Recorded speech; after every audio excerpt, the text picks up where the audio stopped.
They deleted it. I'm like, oh, because he wanted the address. I said, you can go. We call the meeting to order, let's stand and say the pledge.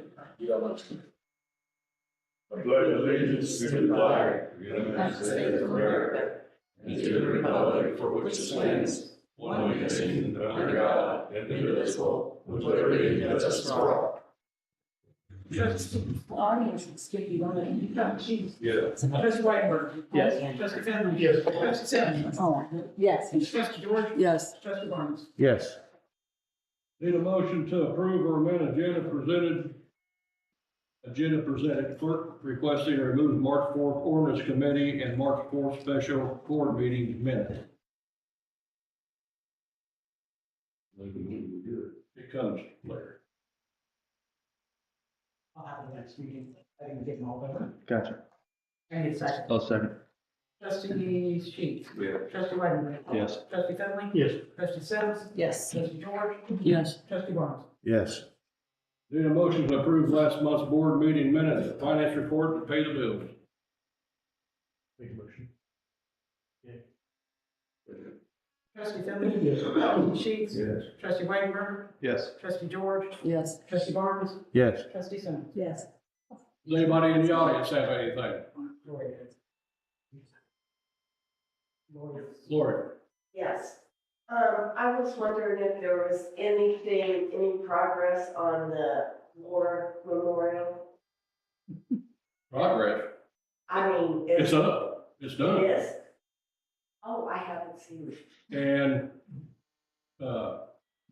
Colby's been put on it.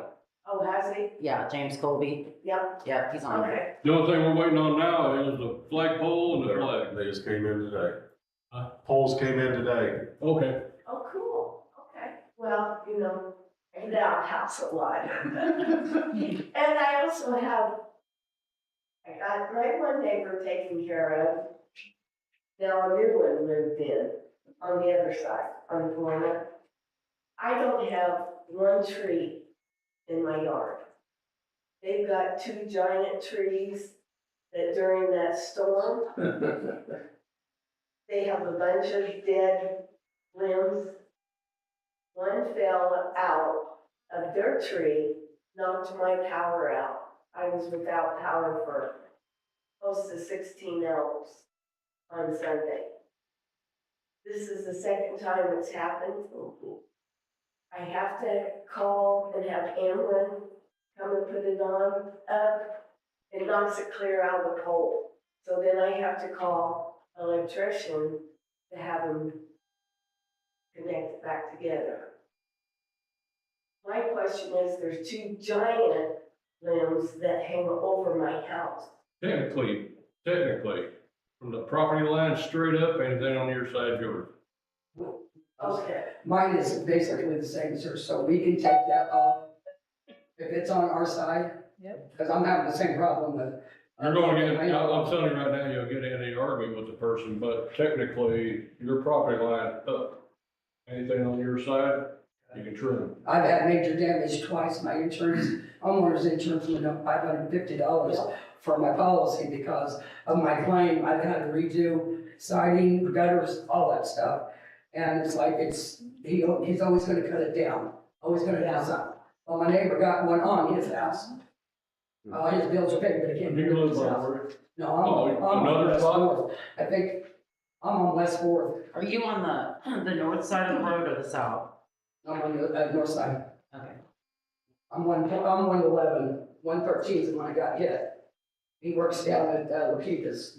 Oh, yeah, Simon. Because I'm in jail. I mean, Starting with Lori, I would suggest contacting your insurance company and ask them what direction to take. okay, Happens all the time. that's So what they're the I- ones gonna be paying out the bill every time you get hit. Yeah, that's what I was wondering, what direction. I think they can steer you better than what we can steer you. Okay, that was my question. Okay, thank you. You're welcome. Yeah, I just wanted to That was know the same thing. what the ordinance was, what I could do. My son-in-law has a tree service. I'm good. But I just wanted to know what I legally could do. We'll talk to Lori. What service? What tree service? Okay, I'll remember that, because Is that all then? Humongous. Is that all? Did you have anything else? I just wanted to know what my legal rights were on that. Yeah, That's what I've always been told, because when there was an issue in my neighborhood, same situation, and they basically sit there and said, property line straight up. Okay, But like I said, it's gonna be, if you got certain neighbors, they could care less. no, If he's you a pay for slumlord it. here in Tilton, he's buying all the properties up, he got But that's- $500 rentals and bringing all the, you know. But other neighbors scream, so. Okay, so you're Jared McMorris, Brian Busby, Illinois Shines Program. Need a motion. My computer screen messing up. Are you stable home? They're supposed to be doing, There. they're supposed to be teams. Oh, are they there? Yep.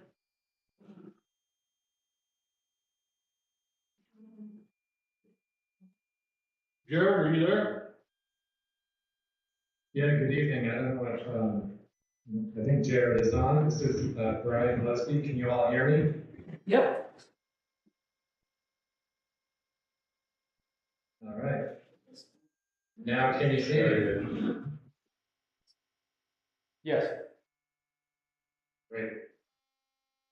Yeah, good evening. I think we're waiting for Jared here, but I can go ahead and get us started while we're waiting for him to come online here. So Brian Busby with Ampion.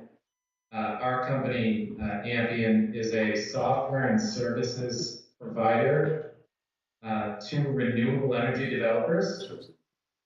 And we administer a program in Illinois. It happens to be a state program called Illinois Shines. It's colloquially called Community Solar, which is a state program that incentivizes the development of solar projects in the state and incentivizes participation from the community, hence community solar. So in order for developers and owners of these projects to get a return on their investment, they have to give back to the community in the form of a discount on electricity costs. So Jared and I came down and spoke to some of y'all and explained what it was that we were proposing. My role at Ampion is specifically to do outreach to municipalities and other local governments and share with them this program. So there are a few different ways that you all could participate. The first way is simply by subscribing to one of these solar projects with your municipal facilities.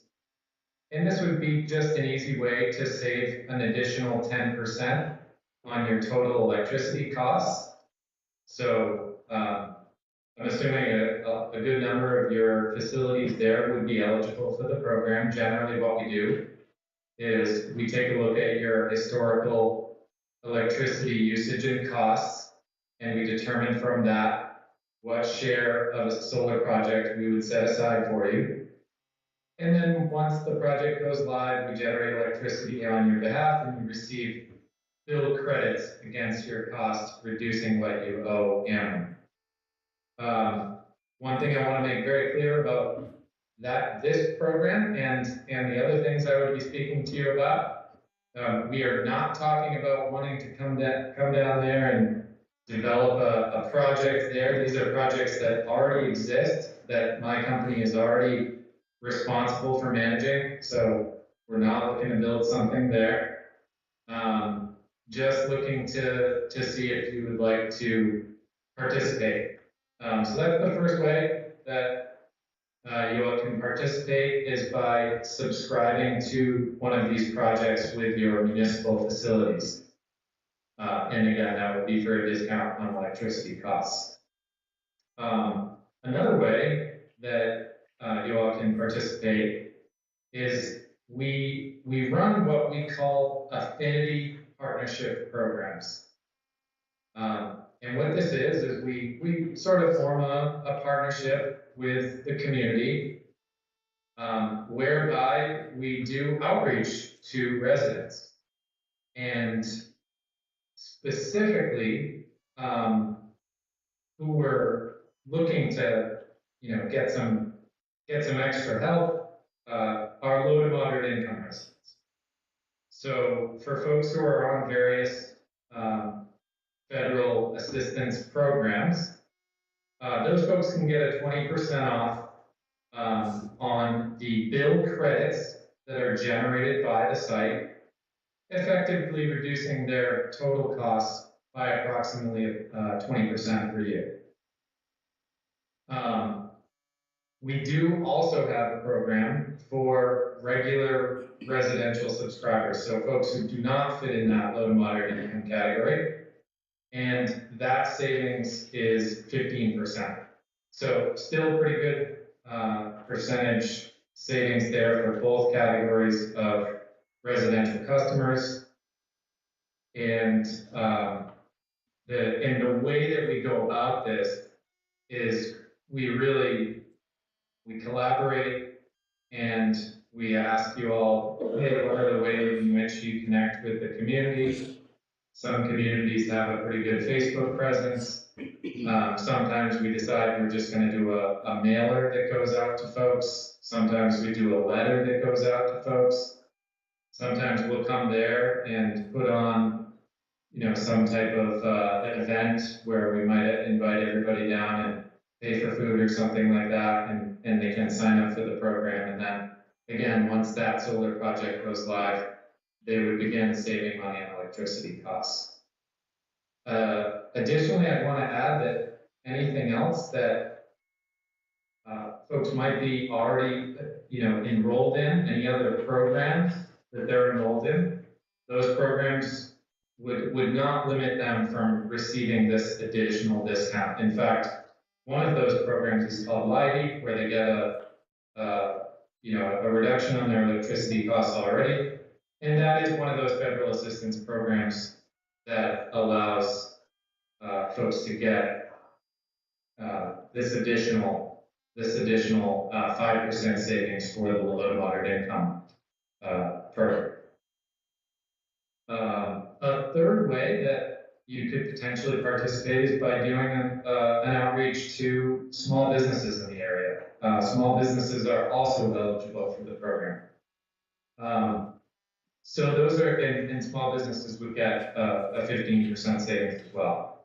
I want to add that it is 15% off both the supply and delivery portion of the bill. It's not just the supply program. This is not a supply program. It's a separate state program that allows the bill credits that are generated by the site to offset any charges that are on the Ameren invoice.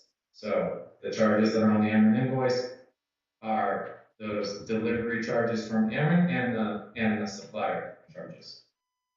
So those are kind of the three buckets. There's the municipal facilities, there's the residential affinity campaign, and there's small businesses that can participate as well.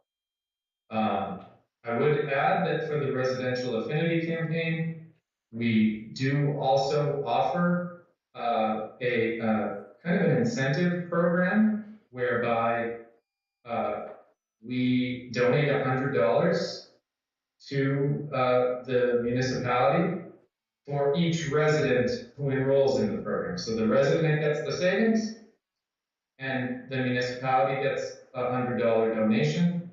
That donation can go towards special projects. We've had a lot of these in the past where, just a couple of examples, oftentimes that money goes towards benefiting the public in some way. So we had, one program that was working on making the town more walkable. So helping to develop trails in the area. And so they called their fund the Walkability Fund. One program up in Maine these are just a couple that come to mind for, recently. They need a new salt shed, so the money's going to the salt shed. But so that's one thing I wanted to mention there is that additional incentive there. Now, I haven't dug into the details here, but I don't know if this is the right forum, but do folks have questions? Are we gonna open it up to questions? I didn't go into this knowing exactly what the forum would be. You have a presentation that was given or something, or just him speaking? I didn't know if you provided like something to look at or. I was Yes, suggesting. we do have, I do have some materials I can share with everyone. I wasn't assuming that there would be any kind of decision made on this tonight. This is kind of just introducing the topic. So I'd love to get everyone some information to look at. We can share with you all some other communities that have done this. City of Peoria is getting ready to launch this again. They did one some time ago. They're looking to do one again. We'll have other communities that are going to be doing this in the very near future as well. For quite some time, we did not have residential programs available. So we were mostly doing the municipal facilities outreach. And over the course of the last couple of years, we've probably signed up, I don't know what the exact number is, but maybe 20 different municipalities have joined just there in Ameren territory. So the facilities piece is pretty straightforward. And generally, what I suggest folks do if you all end up being interested, is put together some the latest Ameren invoices. We just need one Ameren invoice for each utility account in consideration, and you would send those over to me. We do an analysis, and I'm able to put together a savings estimate that everyone could take a look at and decide whether or not you want to move forward.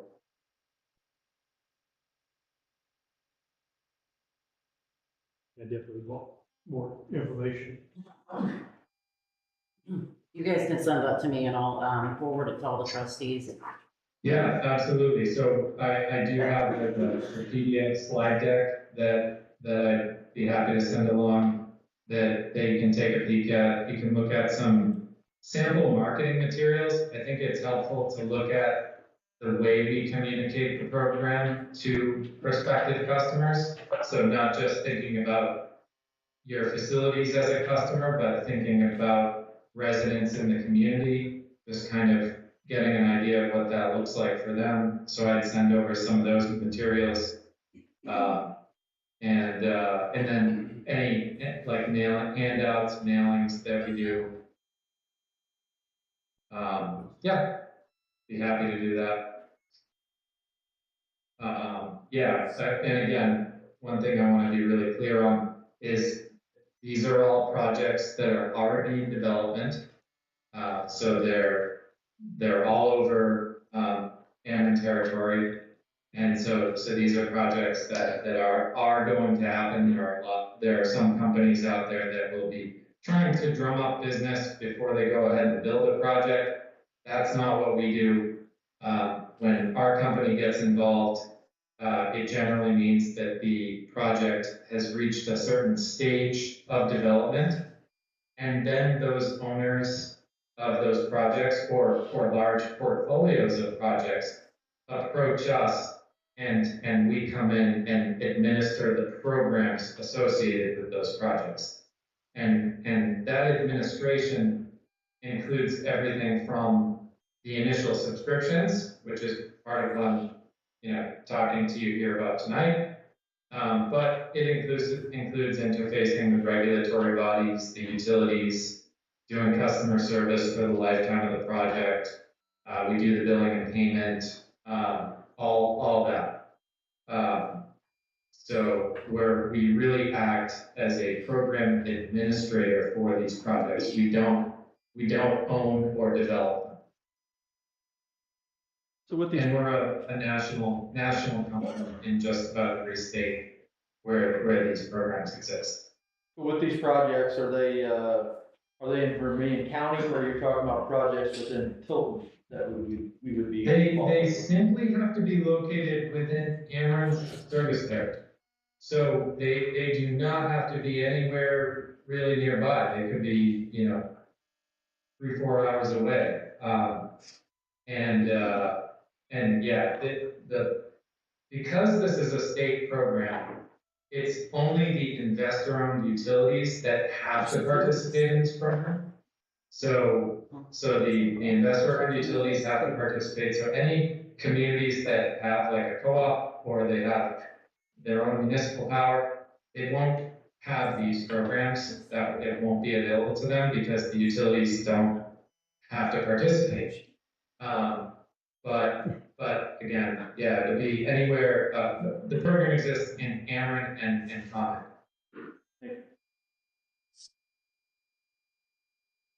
Any other questions? Well, thank you, Jared.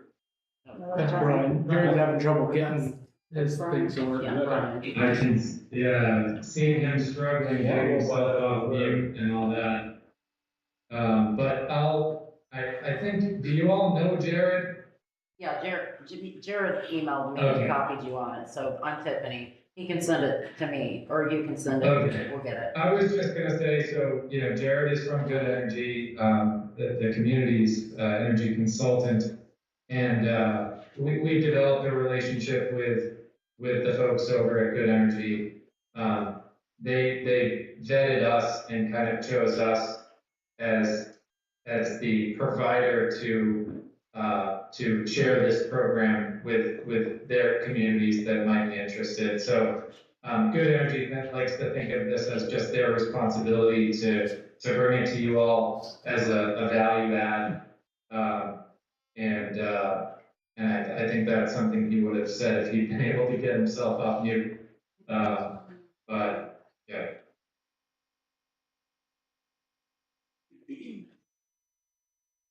Thank you. All right, you're very welcome. Thanks everyone for your time this evening. Have a good night. Thank you. Okay. Village engineer Tom Overmeyer. No, anything on the agenda?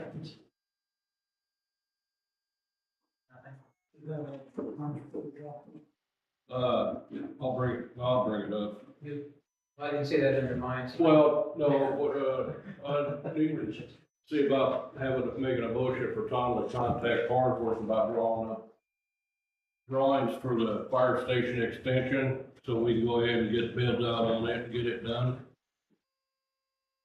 Fire station expansion, where? Well, what I'm planning on is, we'll go ahead and do the extension, get everybody housed. And then if the board wishes for another department, we'll have a consultant come in here and tell us where the best place is to put a fire station.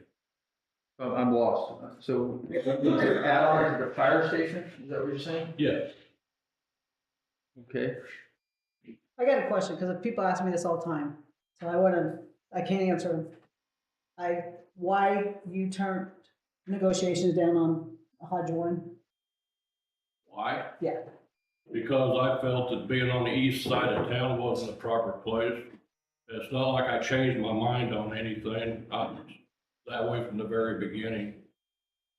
That's what I'm saying, is if there's a feeling that we need a new fire station, we need to get a consultant in here and determine where it needs to be put, and then go from there. By adding on to the fire station here, it would also make that if we did build a new fire station, it would make your community center just that much more bigger. But I don't understand why we would add on to anything without figuring out if we wanted a new station first. I mean, I don't understand why we would spend the money to add on to something that I think everybody's I think most are in agreement that it's kind of a Band-Aid, and using TJ's comment back on the November 13th 13th. meeting Mhm. was that we outgrew or outgrowing our public works department in 20 years. Adding something on now to the station that we currently have, I feel it's just a waste of money, in my opinion.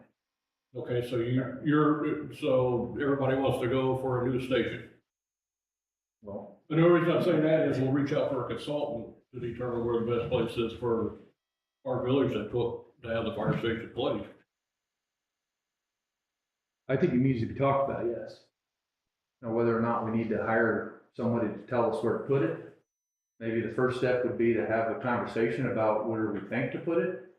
thought What processes, options we have. What options we have, things like that before we go spending. I'm tired of spending money, to be honest with you, on engineers, on, no offense, architects. Yeah, we already spent, all what, that type of stuff. $75,000 to have that To be one drawn honest. up, and nothing happened. So I think it warrants at least a conversation of everybody's thought processes and not two people No, talk, but everybody talk and give their input so we have it out in the open. Well, it's just that we had a raffle last year and everything else. I get asked, when's something gonna start? So that's why the conversation was to build a shell and then move forward with a fire station. That way there, if a new fire station is what everybody wishes to have, then that would just make that community center, which is what I'm taking that would be, just that much larger and possibly 2 rooms. I understand what you're saying, that it may be, but I don't know what it is going to be. I have no idea. I mean, I know that was an idea that I think I presented, but I don't know if that's even feasible if anybody's sitting here. Okay, well, no, that's fine. I was just trying to move things forward because, like I said, we had the raffles. No, I would agree with you there, but And I don't think. This wasn't gonna be an engineer type drawing. It was gonna be, this is feasible to put park trucks and ambulances in for the time, until the board decided if they wanted to build a new station. I think that the board needs to make a decision, in my opinion. Just do a big swag at the cost of a new station. I think we could ask them to, what would a new station cost in general, based on new stations that have been built in the last 5 or 6 years? I mean, it's gonna be millions of dollars. It's Yeah, gonna we be, already- it's gonna be 5 to 6 million. 'cause- Yeah, we already had that conversation, but we never got to put it out here. But here's the thing, 5 to 6 million this year, 5 years from now, what's that 5 to 6 million gonna be? It's gonna be a lot more than 5 to 6 million. You're right, 7 to 8, I'd say. easily. It's gonna be more. I don't think it needs to be 20,000 square feet. I mean, I think we just need to set up a meeting, talk about it, and we need to come up with a definite plan because Yeah, I think- everybody's sick of talking about it. Yeah, I think it's I second not that. talking about it, something needs to be decided on, instead of just talked about. And I understand what you're saying, you're trying to do the same thing. I mean, it's just your idea of saying, hey, we can do this. So, I mean, I can appreciate that, but I think ultimately that everybody needs to maybe come with an open mind and check the thought process and things like that. So what's best for the community and have a conversation about it and what's our options. And I And think figure out that's what some land we of have to put it on. the first things that we need to do. And I mean, I'll throw it out there now. I don't think King Street is the place to put it. No, I agree. I mean, I'll let that start this conversation, but I mean, you got dirt out there that's gonna turn tax dollars, so I don't think putting the fire station on King Street is where to go. I think all good plans, you gotta just start with what's it gonna cost. So we could figure that out based on the square feet, and what type of building, probably would be metal building, I'm guessing. I think Ruby gave you what, soft quote at 5 to 5 to 6. 6 for 10,000 square foot? In my opinion, it's either Ross Lane or King Street's the 2 viable options for access to interstate, Route 1, all that. King Street's been sitting empty as longer than I am old, so I don't know how soon dirt's gonna turn. It could turn next year, it could turn 40 years from now, I don't know. Well, the ramps have been ramps for 30, 50, 100 years, but now there's a culvert sitting there, so that changes a lot of stuff. Well, I think we need to subdivide those lots. Oh, it's a culvert 5 years to get here, let's do Let's get back to the fire station. Sorry, Wow. but we need to subdivide the lots. swing back to the Our fire. opinions on the stuff. No. No, I get it, and that's what I want, I'm not disagreeing, I mean, We don't have many Looking at options different in the angles. property ourselves that we own, but it's viable for a fire station to go in with the village action. I can say that. When do we wanna meet? I think that, you know, TJ made the statement last meeting that, you know, to Vanessa that, you know, we've been talking about longer than you've been here, well, we've been talking longer than what TJ's been here. I can tell you that right now. And one of the original, I don't want to even go back to the original because that was many years ago and none of you was here. But just before, the change of administration, there was a building that was drawn up. And that building, was designed by the people that were gonna be in it, gonna be using it, that, fit every need of the fire department, it fit every need of the ambulance service. It was not just for now, it was for also future growth, because of the size of it. And I understand more than anybody, because I sat with Tom in the meetings with the developers of how much it's gonna cost. And you're exactly right, it's probably gonna cost $4 or $5 million now. In 5 years, you're probably looking at $20 million or more. So we already have, in my opinion, a facility that is sketched out with the square footage. What we need to look at, if you want to move forward, is to find a place to put that that's suitable for that square footage of the building. Because there's no sense in this side of the, table saying, well, I need this, and need this, and need this, and none of you are gonna be in it, none of you are gonna use it, and that side doing the same thing. I agree, we need to sit down and have a meeting with everybody, for everybody's input. But I don't wanna hear, we gotta build for the future, because we don't know what the future's gonna be, and we have to build for who works in it. Not for what it's gonna serve, because what is built is gonna serve what we do. But when you live in it and you work in it, it'd be no different than Mike opening up a new business and he building it the way that he sees fit for how he thinks it should be done. Now, I'm not disregarding anybody's comments on it, but there's a lot of this, a lot of that, and there's probably nobody in this room any more frustrated than I am or anybody that's been on the department for a long time. I agree. I think if we're gonna move forward, use some of what we already have, but let's sit down and let's have a discussion about it. One thing we need to think about too, we're gonna have our bond paid off next year. So that opens up a few doors for us too, in the way of financing.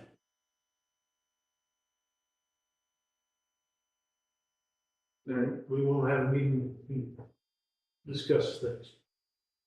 well, next week, we got a lot of meetings already. Personally, Let's get over Toyota, No. next lunch hour. I mean, And I know we haven't that done nothing something for goes 20 years, fast. so what's another couple of weeks gonna hurt at this point? I mean, as far as that goes, but I agree, and maybe having, I don't know if you guys. April No, I'm just trying to think, should it start through the finance committee, go to funding, or should it? You know? Or, well, they'd be included, I'm talking about to where we don't have to have a special board meeting. That's all committee. Yeah, But, well, when you just. They can't- no, they can't, it's secret, you already got a building, and you already, trying to figure out if it needs to go to fire committee or finance committee. So it's one of those situations where we've already talked about a building, and honestly, we've all sat here and we know it's gonna cost $5 or $6 million, because we've already looked at it.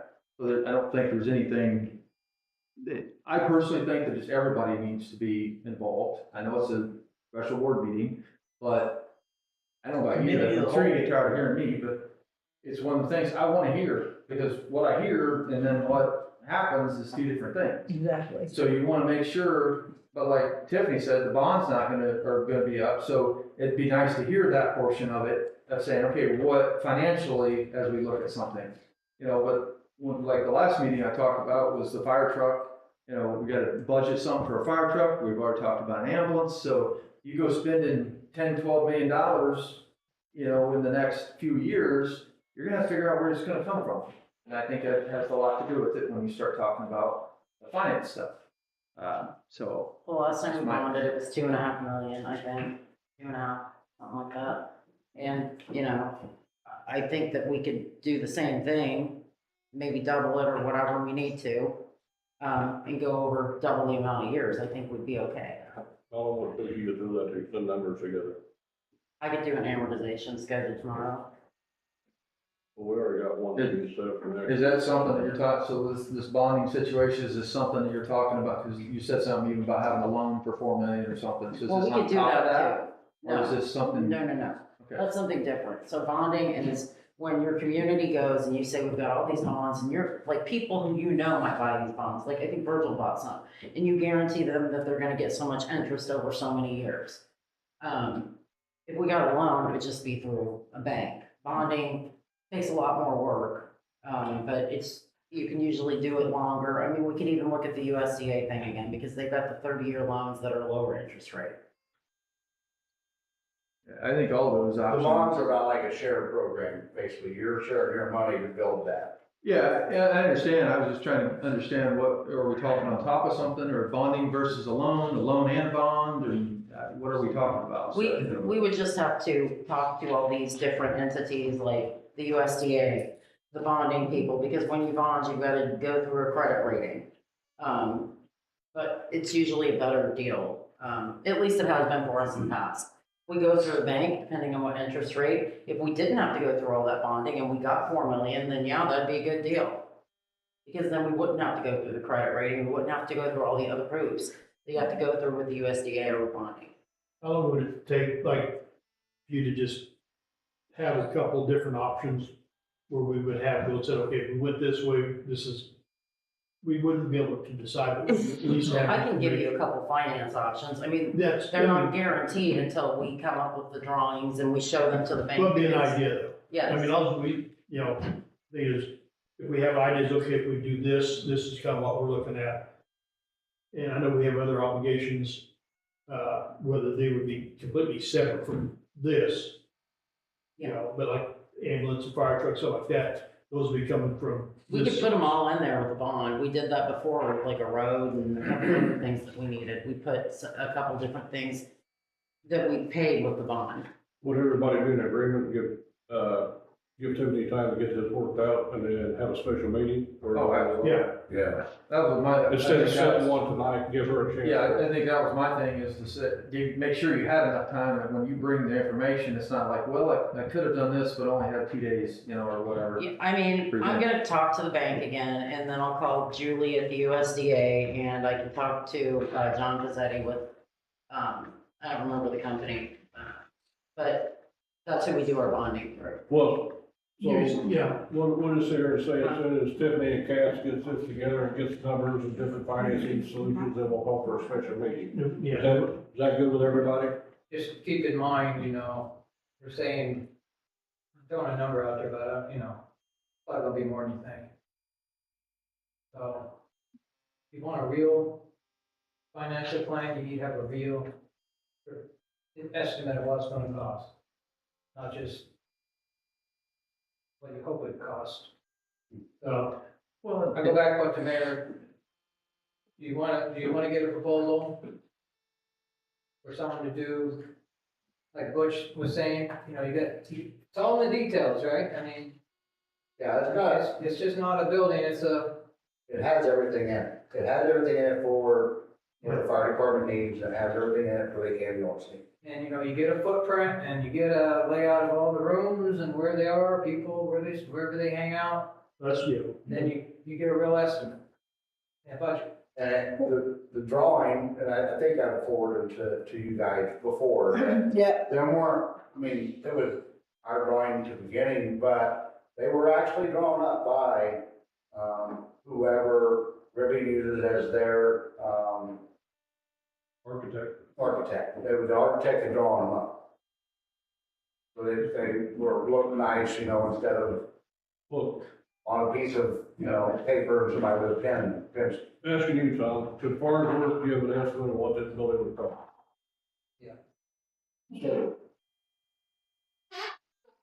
Can I have a motion to allow Farnsworth to take the drawing that Butch was talking about and figure out and give us a good hard estimate of what it would cost for the building, so Tiffany and Cass has a number to work with when they go looking for a different option for financing. Do we have an idea what it's gonna cost? Yeah. Yeah. Hard work. I think, Parker, they've done, What's it gonna cost for them to do that? That's what. I don't know what they. That was my question. well, they're gonna, it's gonna charge something, but Yeah, it's gonna be something, it's not, they're professionals, they get paid. I mean, it's all part of the cost.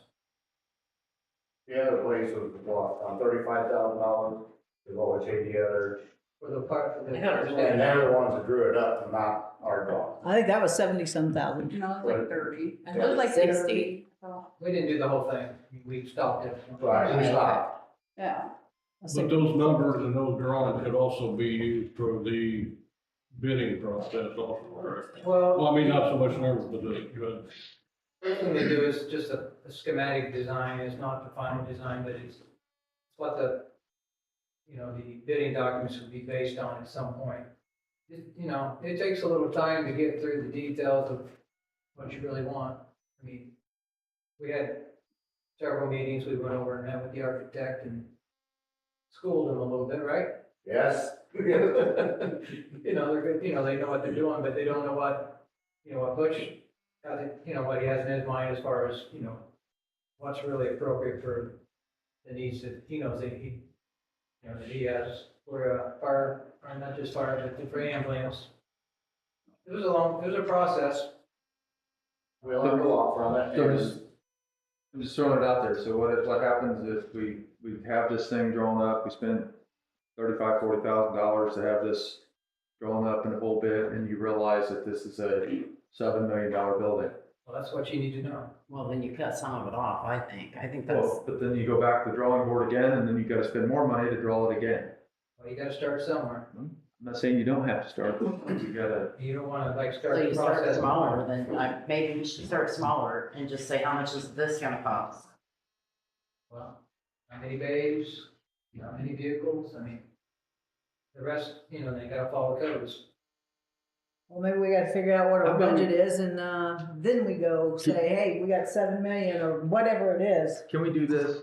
Here's just an idea, we have a special board meeting next week, Not next or week. week after. Oh, we do have a special board Next meeting week, next week. So can you re-forward that stuff to everyone? So they can get a look at it, and they can get an idea of saying, okay, here's what the thought process, refresh it. Some of you have never seen it, I'm sure. I think I got it, but still. But that way it's fresh in everybody's mind, and then we can make the decision on that special board meeting to send it to Farm Works. That way everybody's got at least a look at it, say, okay, look, this is what we're talking about for ambulance, this is what we're talking about for fire, blah, blah, blah, and if you have a question, then you can have a question about it. I don't know, just trying to throw something out there, you can see something. And I think If it comes in at $7 million, we know we'll have to cut somewhere. But that's something that we need to look at, what can we cut? And I'm not trying to compare apples to oranges, but that happened in Westville. They voted for a bond to build a new station, and it came in more than what they had first anticipated. So they did make some cuts, but it wasn't cuts that affected the size and what they were putting in it. They lowered the building a little bit rather than having it higher, which took a lot of money off of it, which made me thought now your doors are a little bit lower. Still big enough for the trucks to go in and out, but they didn't have to cut no rooms off. They had to cut the space, the total project, down, just different things that would allow for to get into the price range. And I think there was, I don't remember what come in, under 2 million, I think.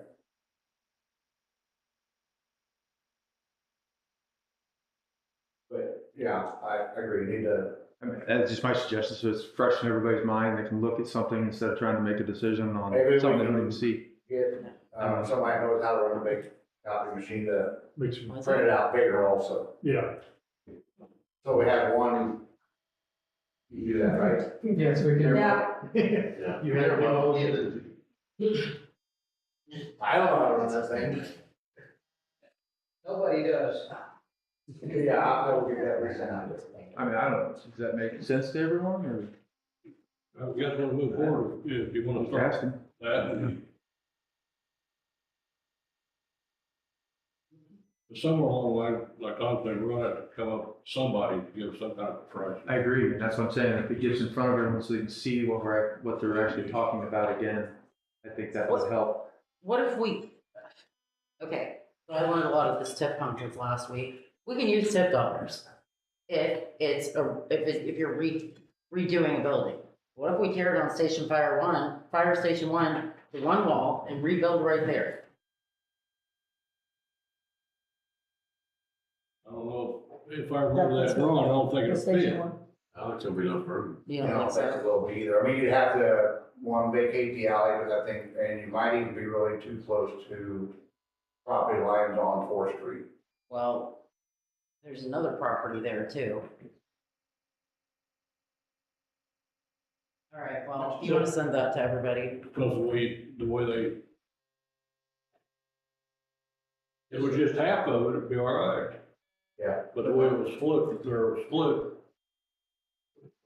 A thought, I'm just trying, if you're just trying to get ballparks and save money, the appraiser in me, there's enough new fire stations around. That if you call and find out how much that was, how big it is, and find out the cost per square foot, and get some ideas of a range of, I know there's a lot of variables, but it's a ballpark of what they're going for. We've called 4 stations, we've called 4 fire departments, and nobody's called us back. And that's just fire, and that's what we're gonna, That's what I mean, that could be a ballpark to. And I don't know if they could share their plan, maybe, I'm Well, sure they could public share their information. numbers. Yeah. Let's go build your building now. Send them a form. Yeah. Let's go build your building now. Right, Lauren? do what? but I'll tell you, Actually done. go ahead and get that sent out, Butch. Then we'll just go ahead and move forward.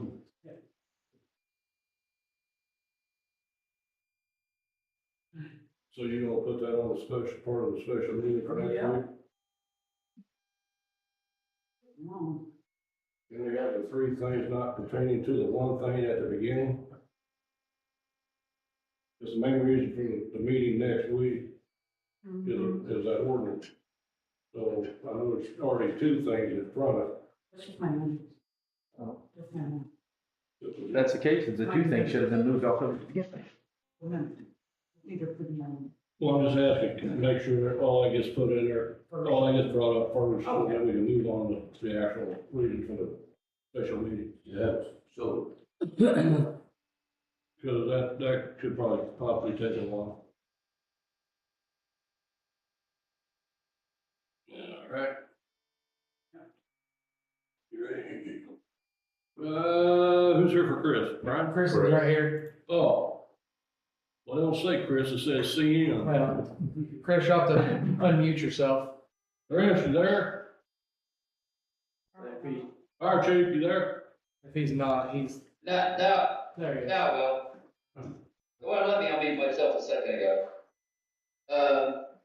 So hi everybody, I'm in Denver and it's like 87 degrees here, so I was, instead of snow skiing, I'm water skiing. A couple things I'm asking for, this one, just let everybody know, our Queen of Hearts thing is going great, we're still going with that. I'm hoping to get with all the, hopefully it stays in good shape. And when we get to the, all the activities at the park, we can all go out and start selling a lot more tickets, so we can get that up a lot more, and so we can make a lot more money. We have a bunch of classes right now that we are, we're hosting one on the 18th of April, the huge water class, and then we have several members that are going to be going to 2 classes, and one of them being a accredited class, nozzle forward class, which is a national recognized class that's coming to Danville. I have 4 of them in it. One of them's on standby. And then there's a couple other classes that we're gonna go into Bismarck, and then there's one, a free class that Danville's hosting, to do mid-rises. So I got some members that want to go to that, and they're gonna be doing that, and I will be doing that also. General maintenance, we did our general maintenance on all our trucks. I know a question was brought up last week. I did look it up for the fire trucks, for the information for you guys. The NFPA standard is 20 years, is what I found for a frontline fire truck. And it's 15 for frontline, 20 to 25 for reserve. That's the max. The aerial is, up to 35 years as a reserve. Other things I've been looking at, what I'm asking for is, for the first time in probably the last 7 years, or 5 to 7 years, the Illinois Fire Service has actually allowed, through the state fire marshal, an online version of what used to be firefighter 1, 2, and 3 is now VOT, which is considered basic operations firefighter. All of our guys, pretty much the entire department wants to do it. I have 13 confirmed that want to do it, and it is online class. I am certified along with other people throughout the county to check everybody off of their practicals, so they would be good with the state. The only thing I would have to do to be 100% certified is set up a state test, which I believe, and I just did check on it. I'm waiting on a call back from that, but I have taken tests at Delaware Community College for the class once it's over to be state certified. So there is a cost to that. It is $1,000. They charge us, there's 3 modules. It's a module A is 500, module B is 500. The third one they give you free. And if we get enough participation through the entire county, which it looks like we're going to be well over that participation, Mac been there with Bismarck, some guys from Westville and everywhere else, we're going to create a big gigantic practical session to get everybody signed up on the practicals instead of trying to find somebody one-on-one to do it. This just started this year. We got notice about it. I just got notice less than a month ago, and the class starts April 4th of this year. Like I said, it's all online. So I'm asking, because I have 13 members that are wanting to do it, I'm asking for not to exceed $15,000 in my, to be added to my training budget to get pretty much everybody on our fire department certified. That's what do anybody have any questions about what the class actually entails? What's it called, it's per person? It's $1,000 per person.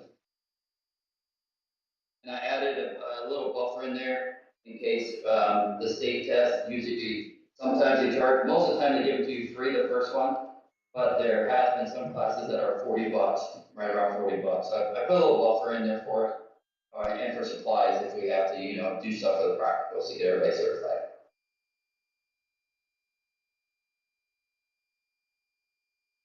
Where's this at, Chris? Yeah. Where's this training? The training is online, and we will be doing the practicals in Tilton, Bismarck, in the Westville area. Those are the 3 places we will be doing practicals to get everybody certified. Right now in our department, we only have 2 people certified in the basic operation, the firefighter, that's me and Landon Ford. And I do have members that, Butch Fields, and he's a fire 3, Doug Moss is a fire 3, and then like Jack Clifton is a fire 3, but those are the only ones that are truly 100% certified in our department. Hey, Chris, Yeah, or Chief, there's also gonna be an agreement signed, correct, that if they do not complete this, or if they fail, they're paying, that Correct. portion back? correct. We have done that with every class that I've sent, even the ones that I paid for to go to the classes in Danville or go to the classes in Champaign that we paid for. They have to sign an agreement saying that they do not complete the class, they do not show up to the class, they do not complete it, their certification, then they are responsible for the bill after that, yes. Is this a state requirement for anything? All right. Is this a state requirement by chance? So the state requires that we, members of the department are involved, however, they don't really enforce it too much because they've never been able to get everybody to be involved. Back when Butch and me first started, we actually did firefighter 2, and almost, I would say, you can confirm with Butch, I would say probably about 50% of the departments around the county got fire 2 at least, because we were able to do it It was the whole fire. in the county. Through IFSI, back in Yes. Tilton first. And we did, say, all of our classes were here, and then we went to IFSI on different Saturdays to do a lot of practice. And the test out was in Oakwood. And all that will be done here with us locally now, because it's an online class and everything will be done locally. And then get a state certification. Yes, once they pass the state test, they will have a state certification, which also will allow them to be state certified as fire service vehicle operator, which almost everyone on our, I think only one person on our department doesn't have it. And they also can, a couple people have went through instructor classes and they will become certified. But to get any other certification with the state, you have to have basic operation firefighter to get any certification.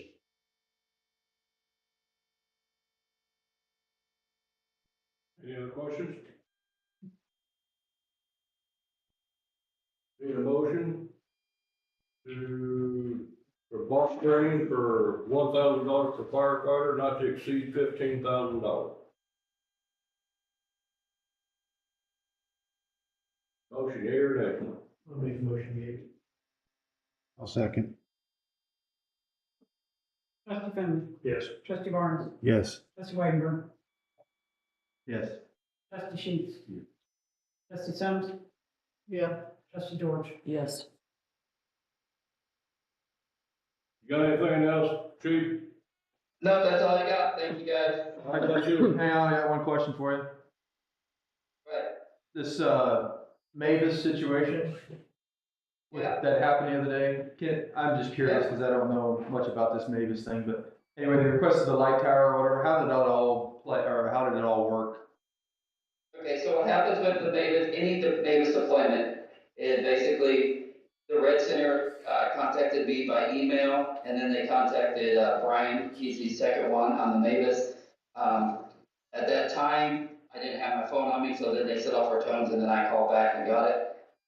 So what happened is, so Aroma Park, sorry, I had to get the right name. Aroma Park was the one that requesting the services on Mavis for natural disaster. Same thing, it would work the same for us, of course. Right. The resources they needed a generation tower because the entire town was out of power. The Mavis light tower does have a generator on it that can run, it's a 100-watt generator, so 100 amp generator, so it can run, and then they use it for a light tower. And to actually, the last I heard, it's still in use right now, being used. So our responsibility was to get it to them, and then we got it to them, we asked them if they needed something else. And then we cleared, and then we came back. That was that was what I wanted to know, because obviously, I think we had calls right after that, wasn't there? Fire call and something else. But my concern, when I seen the response to the different guys that responded to the Mavis page, was that did we send 6 guys to take a light tower, for example, and then No, we fire happened, and then all of a sudden we don't have personnel, so that was my question. I didn't know how it worked. Yeah, correct.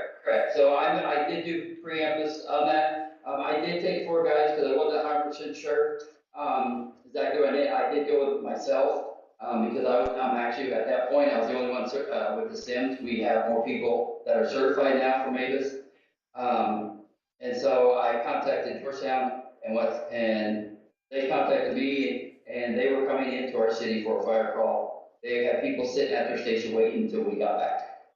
So they helped. Plus, we still had, I believe we had six still sitting at the station on standby until we got back. So I made sure we were covered. I also called Danville, advised them if we had a fire, that they were sending engine 1 to us immediately. So we were covered when we were going outside of our city. I just want to make sure we weren't cutting ourselves. Yeah. Thank you. Okay. Okay, moving right along. EMS coordinator, Bushfield, got anything, Butch? We had total 79 dispatches, 55 in Tilton, 33 day, 22 night. We had, one was the second out. We had one that we dropped because we were on another call. We did 24 mutual aid. One of those was a second out for Oakwood, did 6 transfers. The updates for the animal service, ongoing QA, the SO charts. I attended and recertified in International Trauma Life Support class. I attended and recertified in Pediatric Advanced Life Support.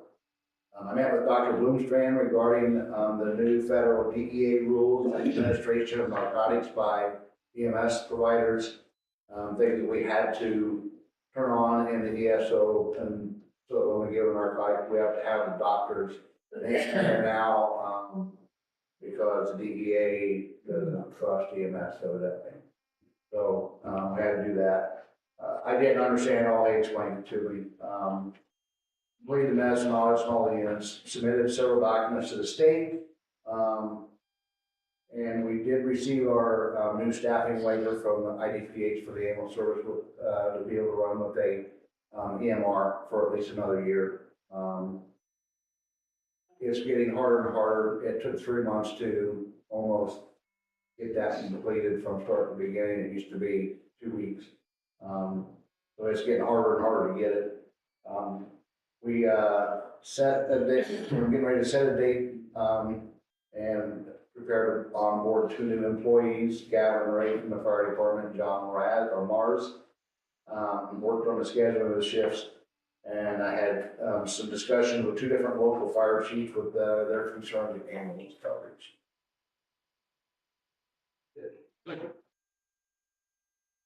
Public Works Director, TJ Dean.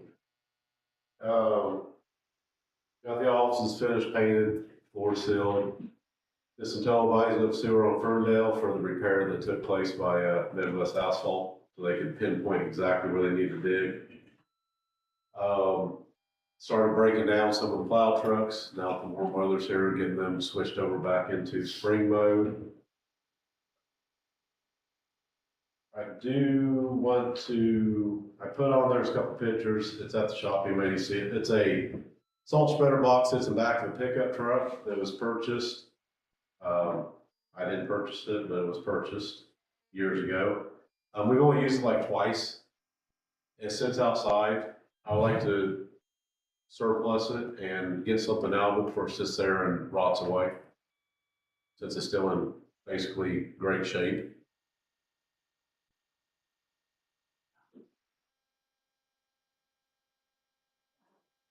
I suggest start at least a minimum bid of 3,000.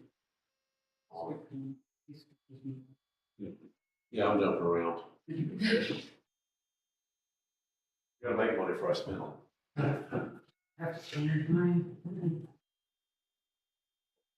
Yeah. Need a motion for AHW? No. Spread. Western. Spread, oh, you flipped it? Yeah. I was talking about IDOT with her, see if they got a hold of it, so I'm sorry. Yeah, for Tiffany put on iBid or whatever we use to surplus it. Need a motion to surplus the spreader for a minimum bid of $3,000.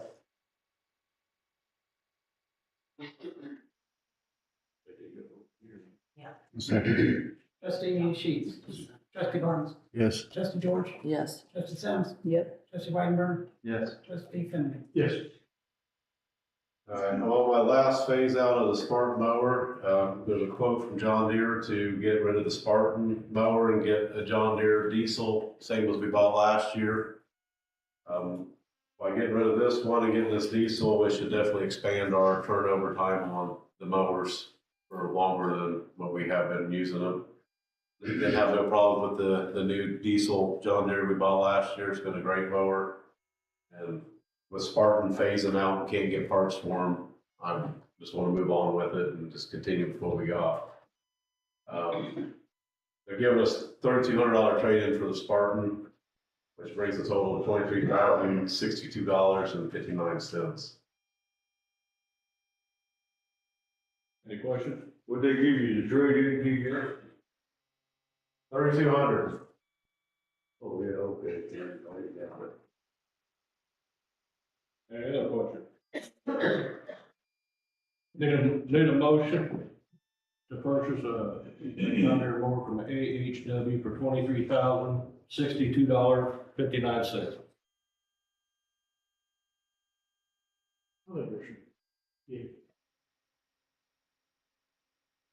Second.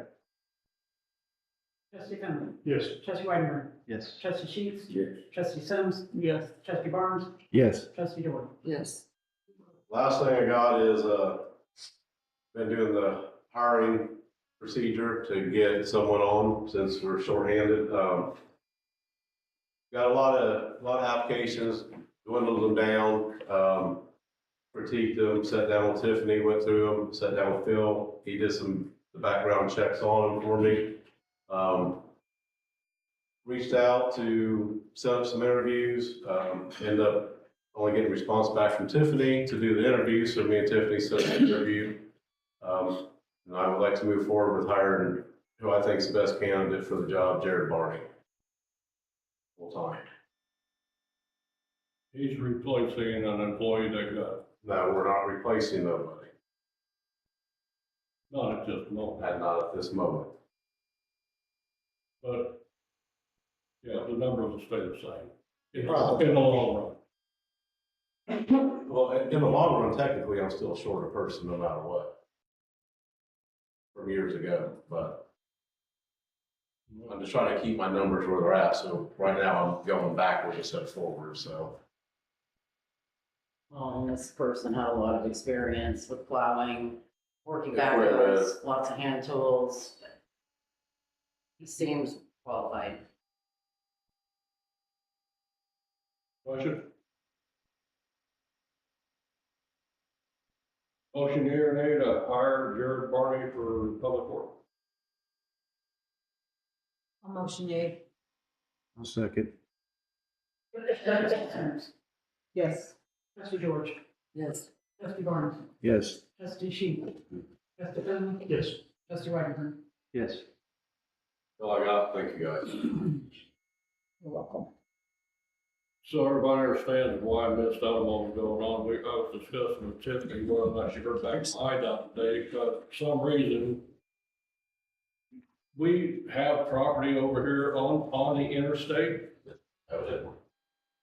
and they're doing work on it, and Dave was trying to tell them that this was done back in 98. 98. 2 days ago, my son was born. So we have property now that we didn't know we was supposed to be maintaining. Supposedly. Well, like Tom said, it's just the pavement is what we're supposed to be maintaining. They need to do the hillsides or something, because like I told them today, well, if you want us to maintain the hillsides, can we go up and take that fence down of yours? And they were like, well, so. I inquired about all the 74 around First Second's cleaned up except for the east end of it down around F Street, all that from the roadway up to 74 looks like crap. I had Tiffany reach out, see if they planned on coming in there and cleaning that area up of tree removal and cleaning the area up, and then lo and behold, it's our property also. They did a jurisdictional transfer in 98, but we are gonna have a meeting. I told the new lead worker, he's supposed to reach out to me next week. And me and the mayor, maybe Tom and TJ are gonna meet with them. My suggestion was, well, if that's all our property, then why'd they go down there and put riffraff all the way down the side of a hill on our property without asking us for permission? In turn, if it is ours, I want the riffraff removed and dirt. Your property across the fence now, why are you on the other side of the fence? So they wanna play games, I'll play games. Game on. Yeah, like around where it's real bad underneath. Oh, it's terrible. Well, The snakes, that's a snake. that's our pavement. It's their hillside. Well, I mean, isn't that what you think, Tom? Well, that's the embankment for the ramp. yeah, I mean, it's not yours, no way. No. You would, I mean, I got an idea. Shut down 74, fire station goes right there. Yeah. If it's our It's ramp, our property. then we can just shut it down. It's all right. you might have to maintain up to that fence, which is only like 5 feet, right? What's that? You might have to be responsible for maintaining up to that fence. Which is like, which we always have. Yeah. We've always mowed around the outside fence, but now it's to the point the trees are, You can't mow around, there's no difference between that slope and one that they got that new riprap. oh, that one, you can't even mow there. I don't mow it. They put the riffraff there, they can maintain it. Oh, They didn't ask you, did they? no. Well, if it's ours, they need to remove it. And all this over one little inlet to that all. Yeah. Start calling them out on stuff, all of a sudden now they want to go at us. I'll make sure I keep finding stuff to call them out on too. They're just playing the game, so. That only had to be good. Yeah, that's all. Carry on. Well, I heard you on the phone talking to Tiffany about it. I don't want you to get started again. Oh, I can say it all. He got a little heated. Police Chief Phil Bernardi. For the month of February, we had 281 calls for service. Officers made 10 arrests, had 20 PMTs, issued 76 citations with 10 warnings. 3 ordinance violations were issued with 4 ordinance violation warnings. Asking to replace 2 officers that we lost in September. We've been without them for 6 months. The pool has been very shallow. We finally had 4 that we pulled in for interviews. Starting a week and a half ago, 1 showed up from the original group of 4. 1 went to Danville, and the others were just no-shows. I currently have an opening at the University of Illinois in Champaign. This officer is a probationary, non-experienced officer position. That is set for the 1st of May. So I'd like to hire 1 to send to the academy, which would be a 4-month academy, and then the field training, which takes basically 8 months to get in good for us. The class will be reimbursable. Won't get that money back till next year because July is the cutoff since the class doesn't complete until August. Wouldn't be able to submit it this year. No, there's concerns about the training costs and everything else. We have enough in our P&T budget to pay for the academy costs and even pay for the uniforms to outfit the officers. And again, I'm not asking for anything new or more than what we did have, just asking to replace what was lost. TJ said, I'm going to start stepping back. So I would like to move with that one. And then we have a second one that would be a lateral transfer. He showed up at the last minute, which we interviewed, which shows, which we're very interested in, but still have background on him, information to do. And both of these are still pending, passing a physical and psychological. But I'd like to move forward with the academy position since I had to commit to it in advance because of the deadline and how difficult it is to get somebody in the school. Once they go through the academy and stuff, do they have like, where they can't go through it and stuff, then quit and go somewhere else? Is The it- last one we had that issue with, they quit before his signed agreement, which we haven't signed a 3-year agreement. Tiffany and Cassidy sent him a prorated bill, at which I believe he did make good on. Yeah, he paid. So he paid for half of his training and reimbursing, since he came up short. Okay. And we do have him sign that. Hold them accountable for 3 years. Yeah. You said there was concerns on the training costs and things of that nature. Was that what we're talking about, or what concerns? Well, I was bringing that up, that it was voiced concerns from Tiffany that costs were an issue here to replace our 2 officers that we were missing.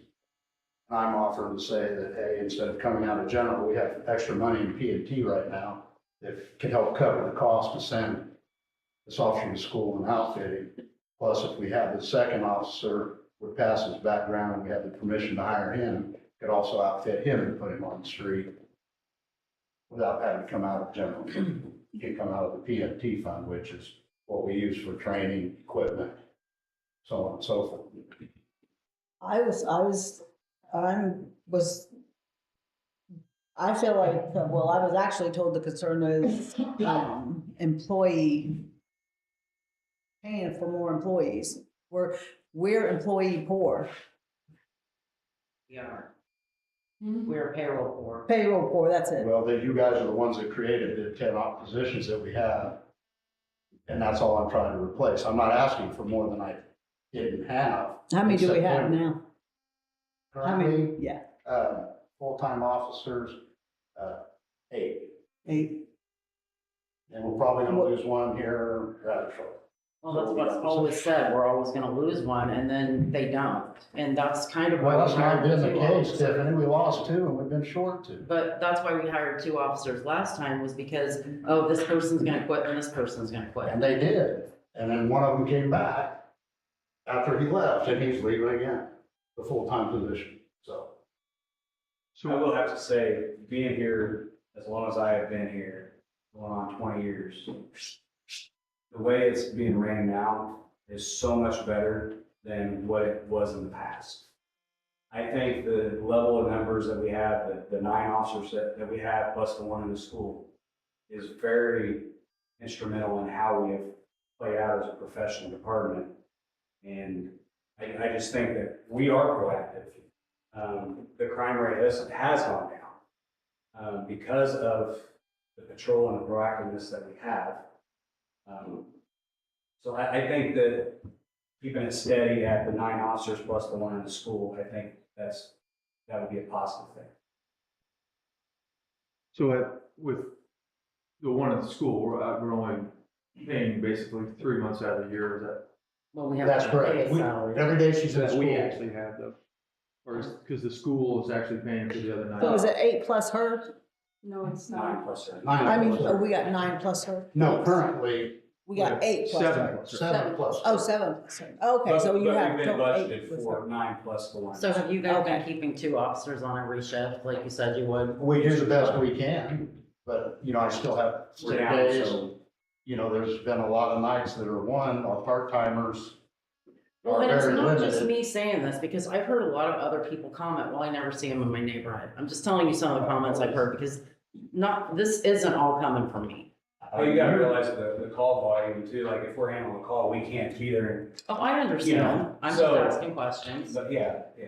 We gave you the stats, between the calls for service and our self-initiated stuff, which goes into the calls for service, we're at last year, and even being short to part of it, we're still averaging 339 calls a month with 16 rests. That's one every other day. Well, and that's fine. And writing 94 tickets a month. And plus it'll help officers not be, but bogged down. Just be able to take vacation time. If we are set for 2 per shift, which would be 3 for each shift, with the overlapping. Part of the problem is The burnout wouldn't be there. Well, that's what I was gonna ask, is some of the question, or some of the problems that we have people that leave, is it a burnout situation? Is it a overtime thing? That would be another question, I guess, is what do we spend in overtime versus an officer? If you, by chance, Well, we've got some officers who like to work a lot of overtime. right, right, because there's other officers that don't. sure. A lot of them was looking for better pastures. She's looking it up, see how much we've spent. The VA out there, the junior college, they see an opportunity, then when they get out there, they don't like it. So they might wanna come back. We had one who went to the state police, went through their academy, now he's a state police officer. You have one that wanted to be a stay-home dad. Yeah. And on the next one that's gonna leave, he has, as bad as it sounds, a different relationship with his wife where they do literally everything together. And she's going to day shift and he can't make day shift here because of seniority. So he's gonna find another job by January 1. And what he told me is he wants to get out of the law enforcement. He's still gonna stay part-time with us, but he wants out of law enforcement. He Has a full-time responsibility. it's not his forte, I guess. And he had an interview last week, and when I talked to him this morning, this was Greenwood Plastics, the family up north. They said, come back and see us Tuesday when we get back. We'll find something that's more suitable for you and us. So I don't really foresee him being here much more than a month anyway. They've all been told, Mike, nobody here is against somebody bettering themselves, so when an officer sees an opportunity, we don't try to stop them if they think they're bettering themselves. Well, no. So that's where a lot of them win. Well, I think maybe if they wanna come back, they wait in line. You know what I mean? And last time, the one that was allowed to come back, we had the opening. You had the opening, That- okay, gotcha. And that's been the problem. When we have openings, the pool is just not there. I was talking to the sheriff, captain on the sheriff's department today. Even they went to the national testing like Danville, and they only had 3 in this pool for the 3 positions, so the selection really isn't even there. You know, we had 4 this time, 1 guy showed up, and then we, like I said, then we had the already, who was an officer here in the county, show up the day before, which we interviewed him, but we still have to. Matter of And fact, if he it held, says anything. matter of fact, he held up the interviews, waiting for these other guys to come here. Yeah, and they never even showed. If it says anything, this guy's in command. I'm sorry? Is Amy gonna be back in the mix? That says a lot about it. Amy comes to the streets and then generally helps out with wherever we need the overtime to cover vacations and everything else. So she'll fill in for us during Through the the school's summer. out. Yes. It's not for middle of May. Right, she would have been here this week because of spring break, but instead she took her vacation time this week to be off with her kids. So, I think this is just me talking from the scuttlebutt that I hear, and because it starts to, where we start off with so many, then it gets to, we approve the 10, and then the word, well, the latest was maybe getting up to 13 at one point. So I think the scuttlebutt stuff doesn't help, and I'm not saying it's you or anything else, it's just, I've heard it, so I don't know where it's well, coming we all from. know rumors can create themselves. Oh, absolutely. I can't So I think that control could be some concerns, maybe, And that's why I wanted to I don't address know. it today, that I'm not asking to grow anymore. You know, Virgil brought up, he thought I was gonna buy another car. No, that's not. That's next year. Well, I mean, we've got one that's got out there, but I don't need it right now. I mean, unfortunately, I have 2 cars sitting that I can't fill because I don't have 2 officers.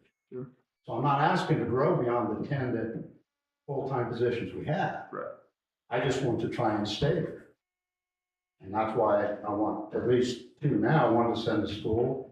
And if this other one pans out, then we can put him relatively within probably a month to 6 weeks. He should be of use to us. So if we had the 2 more officers, will that cut overtime out? Yeah, it cuts a lot of it down, yes. Because that's a But it big, can't, like this weekend, we were down to 1 officer on the shift. We had the house get shot up over on King Street. So second shift stayed over with the 2 third shifters. And then we also had an aggravated DUI crash over the weekend, which took 4 or 5 hours to deal with on overtime. So, I mean, it's not ever gonna get rid of all our overtime. I see what you're saying, that comes in. I mean, we still have court appearances, we still have all that officers have to do outside.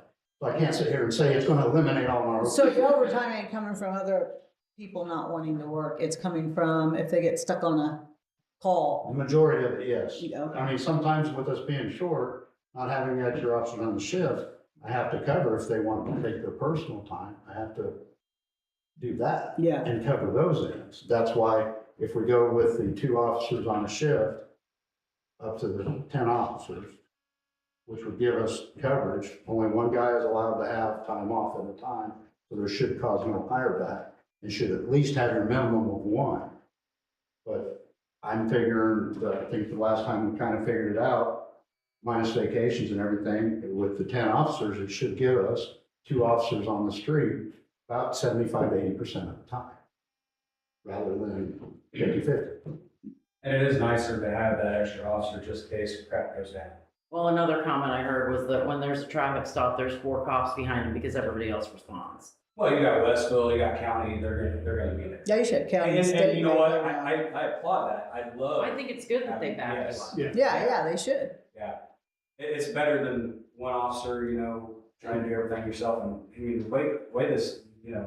Society is. Do you guys, I will do you say guys that. back them, like if they, Oh, of course. yeah, see, and that's what I'm saying, they should back. The difference though is when we have our 2 officers working in town, the backup is immediate instead of coming from 5. Yeah, you know one's how many there, miles away. right, you know one's what And there. when they're working together, whether they're working, I'm working this side, they each know where they're gonna be, they can look at the map and make the adjustments accordingly. I mean, it's a safer thing, safety. So the way Lane and I work on third shift, if he's on one side of town, I'm on the other. If he moves, I usually move to, accommodate that. That way there is no. So, I mean, outside of any concern of having rumors, scuttlebutt of going to 13, whatever.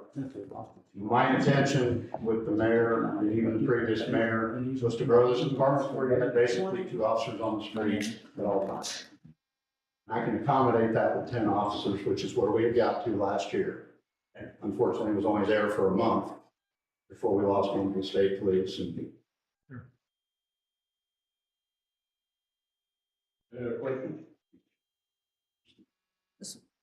I think what everybody needs to take in consideration is that, our payroll is 41% of our budget right now.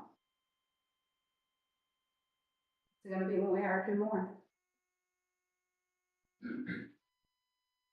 I mean, that's our budget was for those 2. We took one out though. I mean, we Well- can change Okay, it. but our budget is just a guideline. That doesn't mean that's what we have in our bank account. I understand that. I think everybody needs to take that into consideration. But I will have to say, like, our P&T, we bought shields. it's gone down, but it's still gone down. Yeah, well, I'm just Well, saying, those like. short guys the out there equipment, working. We take that from usually our P&T fund, so it doesn't come out of the budget itself, per se. I think you It's guys need still to look budgeted into for. hiring Right. maybe one right now. Hold off on the other. I'll be honest with you, I have, like Chief said, the pool is really low. I have We been know. busting my butt going to, DAC, going to Civic Center, doing these career fairs. It's not there. The 2 candidates that we have are probably the best interviews that I've ever had and the best officers that, or at least the one officer. I hate to lose a lateral, and I hate to lose this one that's going, that we're gonna send to the PTI. His interview was phenomenal. I mean, the way he talked, the way he spoke, it's gonna bring us to, the professional level even more. So, that's just one thing. Well, if we're gonna lose the other. I said we one, don't that's- hire them until we lose them. Let them leave before you hire somebody else. Well, that would give us up to our number right now. Well, I think the chief's thing is though, if you do that, even though you hired the other one, he can't get him into school, correct? If I hire Julian You right can hire now, Watson I've got the first. spot held. I had to make that commitment last Friday. I mean, I can cancel it if you guys deny it and I can't send somebody. But the point is, there's not a lot of candidates out there. And if I'm given the choice, I still want to send him to school first because in the hopes that the lateral will maybe keep us in mind and not turn us down when we say, okay, 6 months from now, we want you. You weren't good enough right now, but. I really hate to lose him.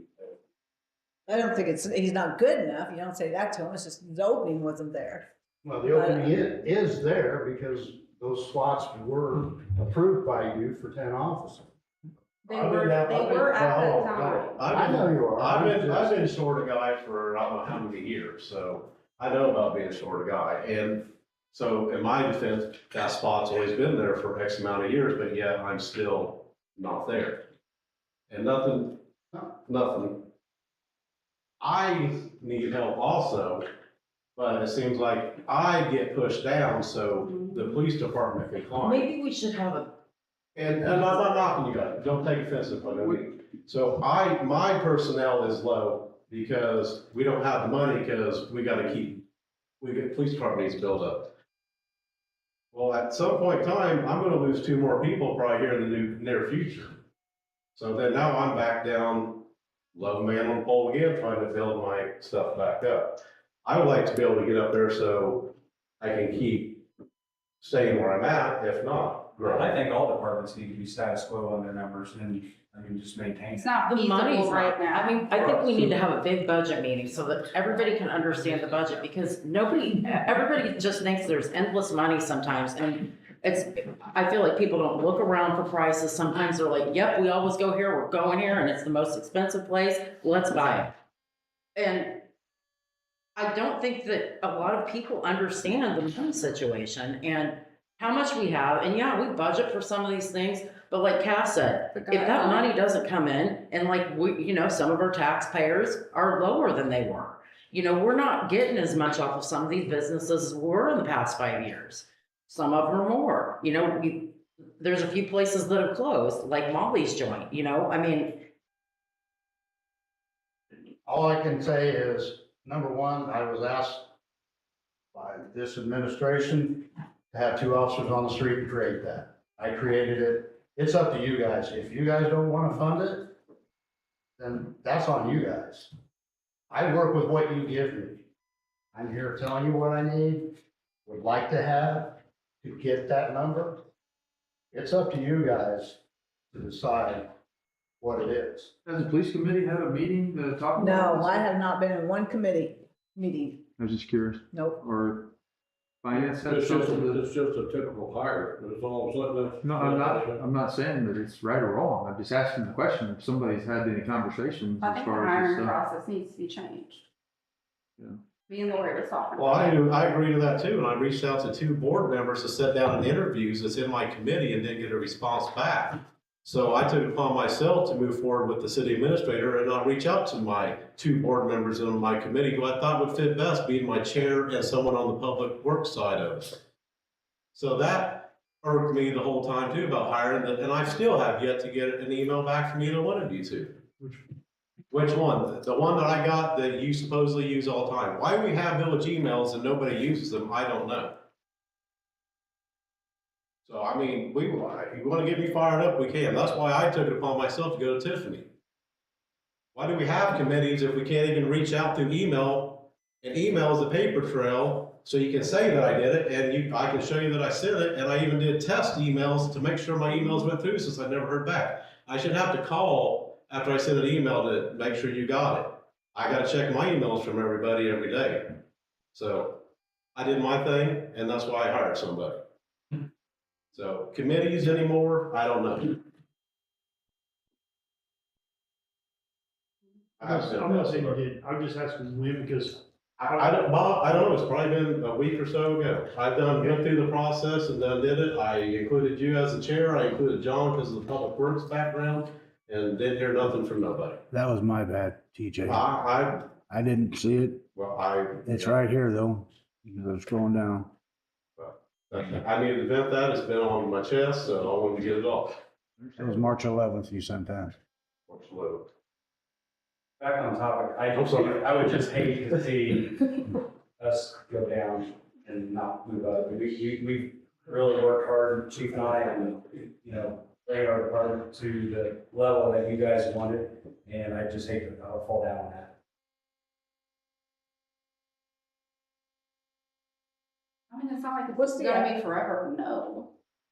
I understand, but like he said, the pool is really low. I mean, We know. Well, the problem is, we're not like Public Works that can train somebody in a month. The average person, just like now, it's gonna take me 8 to 9 months to make somebody usable.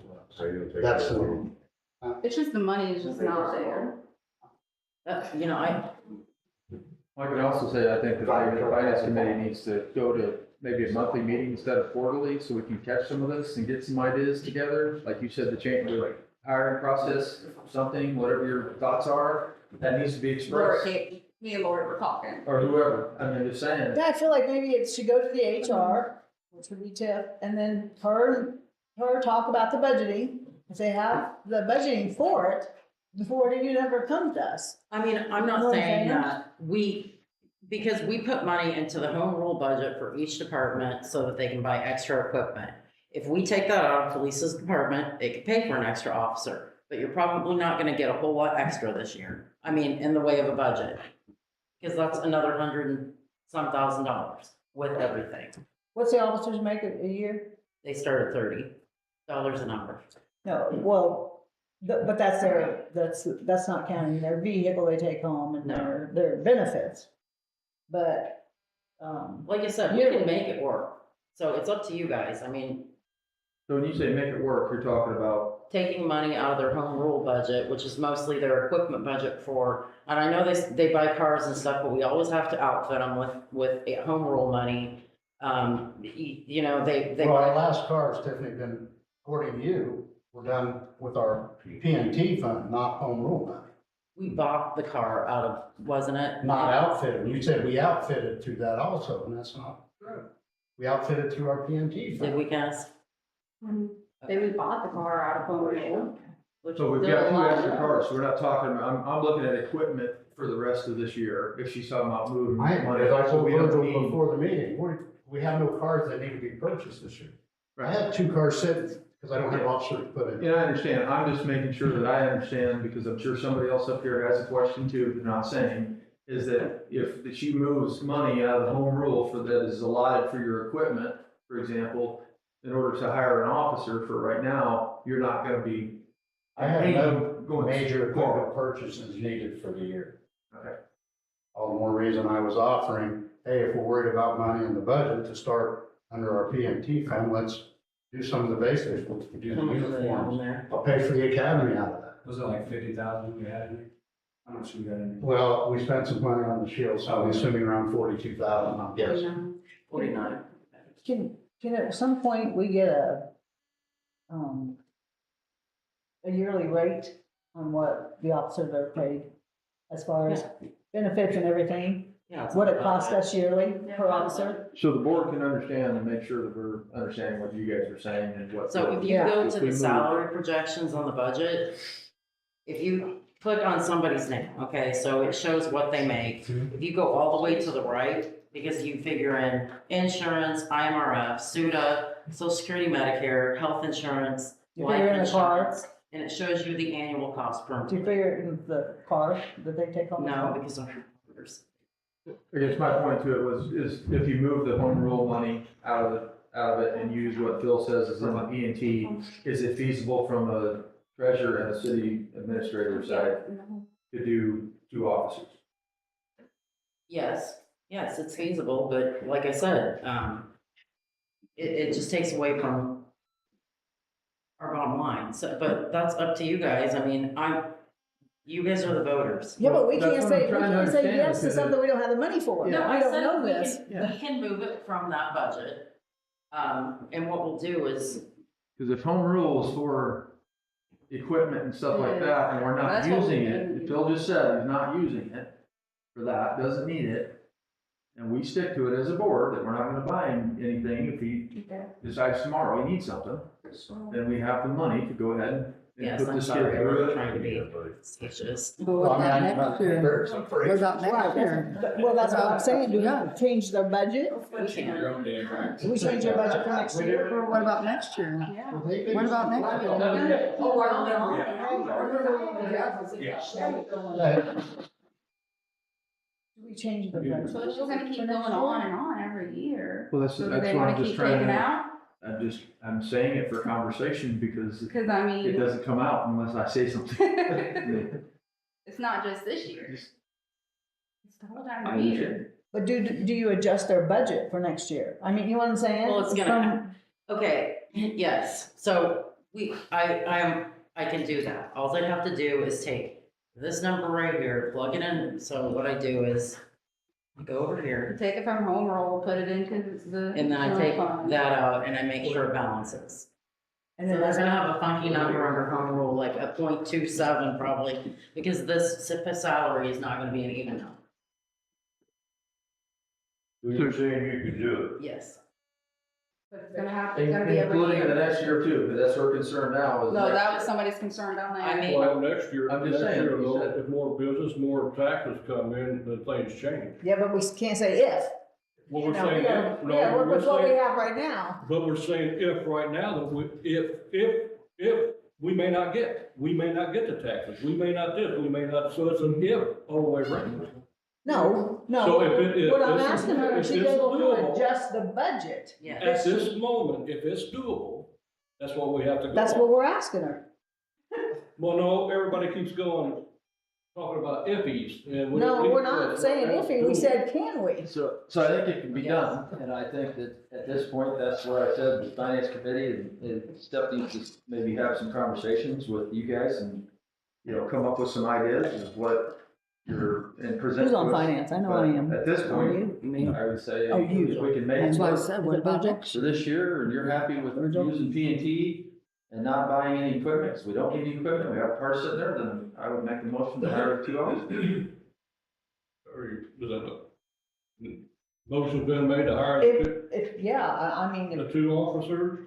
I'll second it if we can budget in there next year too. I mean, Next year, we may have 3 new businesses over there. And budgets are based on history, so we have to see what this year's history is to budget for, you know. 'cause aren't you working on budgets, right, your budget for next year right We now? just did the budget, so what we do is we put in, this is how much we've spent to date, okay? This is what the projected end of year is, and this is what we think it's gonna be for next year. It goes from Or you're- Well, you're saying we can have more business next year, we can have some closed down at the same time. We I just mean, have, yeah, if- I think if. we'd have to make that judgment. Can. A motion's been made. And they seconded. one for now. Roll, Why don't we just do one?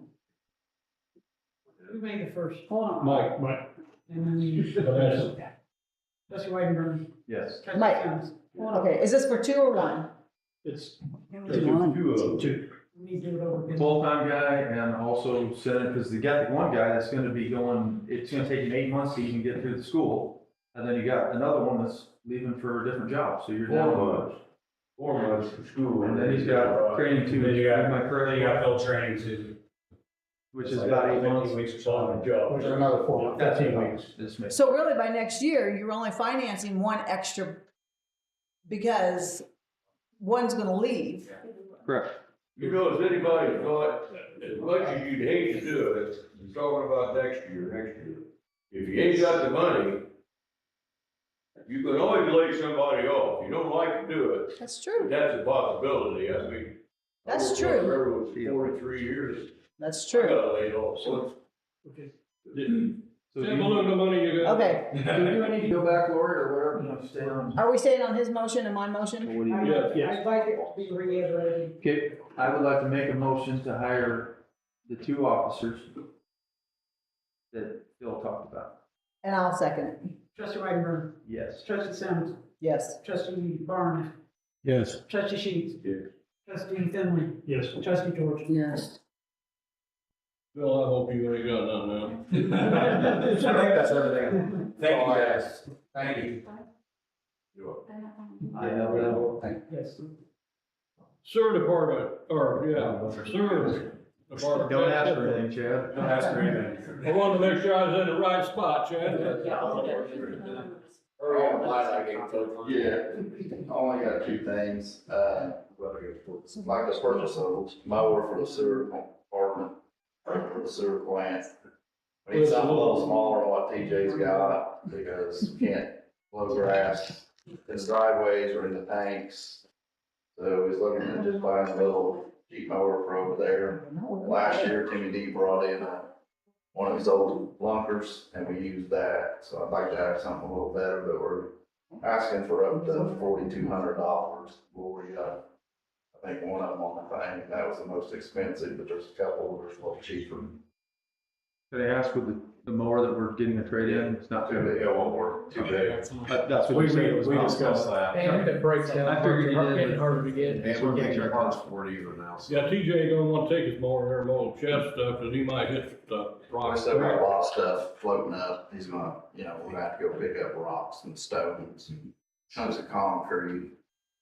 So we don't wanna put, anything real nice, so this will get us by for a couple, 3 years hopefully. And then we can maybe look at purchasing a little bit better mower. Any questions? Need a motion to allow Chad to have $4,200 to purchase a mower for the sewer plant. Up to $4,200. Up to $4,200. Got one. You think? So. Trustee Sheets. Yes. Trustee Finley. Yes. Trustee Whitenberg. Yes. Trustee George. Yes. Trustee Barnes. Yes. Trustee Sims. Yes. Before you get started on this one, Chad, is this the one I told you to send a bill to? No. Okay, never mind. Good. No, we had some issues over the weekend. We found one of the water valves it's actually an actuator for a drip remover system. that's bad, or out, that's parts out of warranty. So I had Tom from Anderson Electric looking into getting another actuator. They're having trouble trying to find the exact one, so he may have to get a different brand. The guy, his supplier, so he couldn't give us an exact quote, so we just put in there up to $4,000. They think the valve's gonna run somewhere between $3,500 for the actuator, sorry. This is basically it's an actuator for the water to clean the grit, so we can dispose of it. So, need a motion for a grit mover wastewater valve from Anderson Electric, 4,000. Up to 4,000. Oh, electric for 4,000. I'll make a motion, yeah. Second. Trustee Finley. Yes. Trustee Wagner. Yes. Trustee Cheek. Yeah. Trustee Sims. Yes. Trustee Barnes. Yes. Trustee George. Yes. Anything else, Jed? That's it. Thank you. All right. Enforcement officer. Well, I feel pretty good here. I don't need money or employees. Well, there's money to be spent under this. He can transfer his money. I'm good with that. Okay, wow. Let's wait and see what he's spending on. So we had our ordinance committee meeting, which I think went really well, and we came up with a parking ordinance that should address the camper issue. It's in the attorney's hands. He's supposed to be reviewing it, and if there's changes need to be made, if not, he should put it in ordinance form or modify the ordinance and get it to you, hopefully by next month. Yes. If we poke and prod him enough. I got a couple other ones this week, so I think he's kind of, Get back into school. but I didn't give him time to do anything. Okay, well, so that was first. Second, the iWorks program that we talked about, you guys purchased in the fall, over the winter, we've got that stuff loaded in there. I don't know if you went in and looked at it, but I wanted to give you, the update on that. When you go in, you should all have sign-ons. You have to go to the upper right and click in there and drop down to code enforcement. I'm assuming that's the way everybody's is. And so what we're doing with that is working with the police. Once you click on that, you'll see all the addresses. Every case I've got out there is in that system. You can click on that case and it'll pop up and you'll see a note. You just scroll down and it says notes. And that's where we're putting in, from my standpoint, putting in conversations, the citations that are issued, warnings that were sent, everything chronologically will be listed in. So, except if you go in there soon, there's a bunch of, the majority of them say 4/1 on it, follow up for April 1. I didn't load that information because if those things are taken care of, there's nothing to load, they're just complete. If there's something, and I'll start next week following up on those. If there's more information, then I'll load all the previous information. I didn't want to spend the time loading it unnecessary. So if you have someone that has a question, go into that system, look at it, and be sure and pay attention to those dates, because when I was loading in a lot of those files, there's some of them that cases have been going on since 2024. So when people say, well, we haven't had time, we haven't had this, be sure and read those notes before you pass judgment, make any opinion on the situation, read up on it. If it's there, it's very detailed, and it's gonna work well with the police, because if they see something, they're gonna be able to load it in there, the address, leave me a message basically saying, go look at that if need be, or anybody else could put something in there. I'm gonna keep you busy. That's fine, that's what it's for. But it'll be a better flow for us, and we won't double down, they won't write a citation, I won't write a, one person will handle it. If I see the dates wrote something, then I don't have to. So it'll help there. So please take a look at that and see what that's about, because that'll be a lot of information that you want to see on all the cases that are in. And then just a little refresher information kind of on, I put on there, why do code enforcement? And one thing that we talked with Tiffany and Cassidy about recently was $250,000. Whether you realize it or not, that's what you've spent in the last 5 years on demolitions of personal property, of other people's property, that hasn't gained the village anything other than a better view for the neighbors. And that's sad that that's taxpayer money that's being spent on private property. And that's number one reason why you have to be proactive on staying ahead of these and keeping the small problems from getting medium and the medium getting to be big, and then it's too much for anybody to handle, and then it sits there for God knows how long. So that's number one. Number two, just a reminder on last year, when we did the iWorks, we realized we had about 1,300 parcels in Tilton.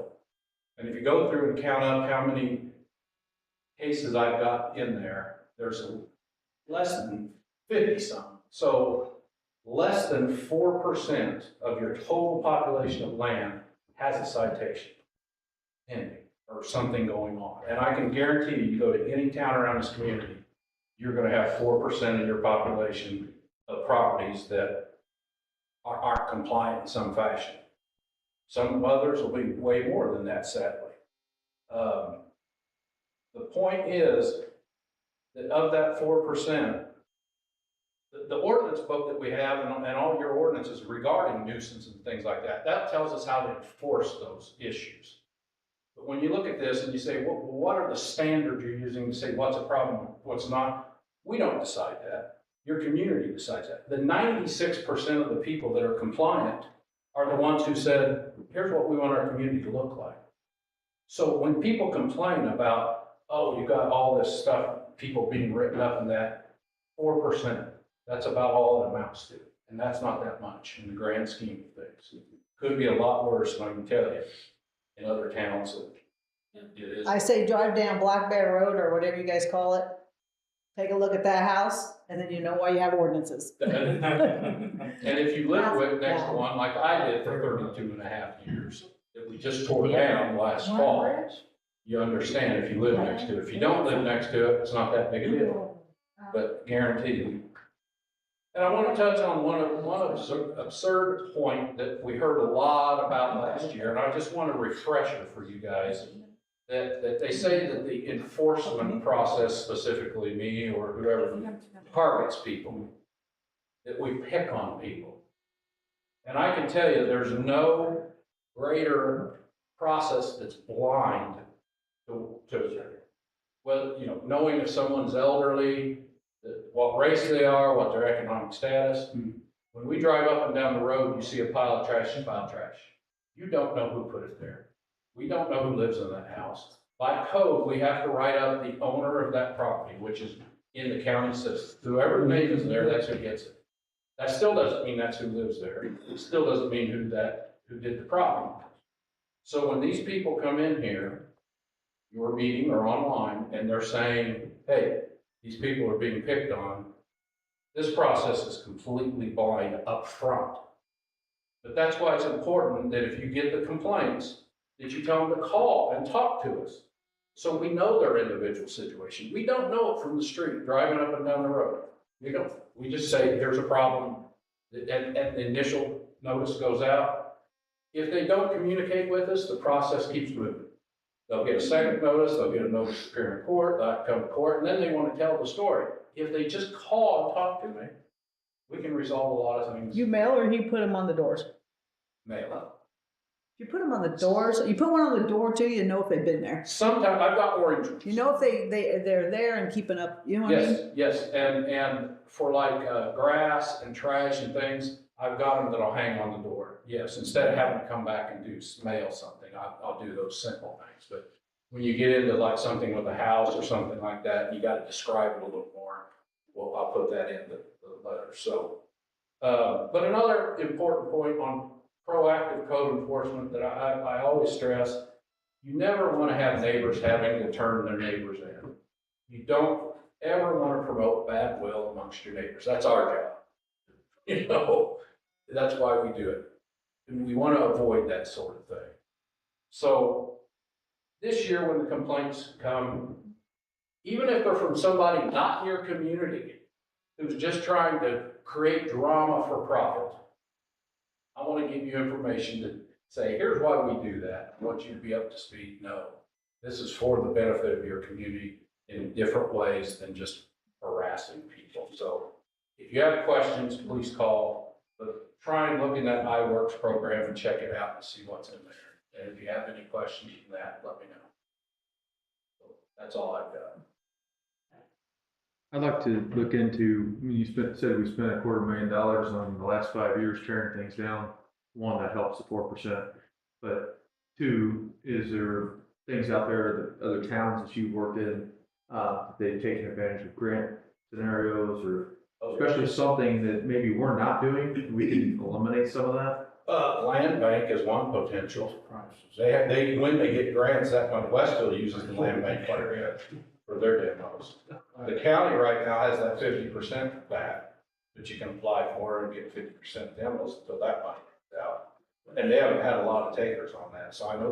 When did it, where is that on there, on the Vermillion Advantage? Vermillion Advantage, I forget what the link is, but you go in there and you apply, you put the address and all that sort of stuff. So it is a 50% reimbursement.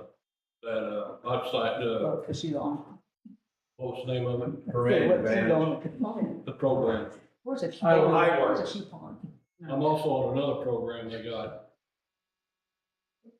Vermillion Advantage. Oh, yeah, another program. they've got some, I don't know the names, what they call it, yeah. But there are some avenues out there. I'd like to see us take advantage. Absolutely.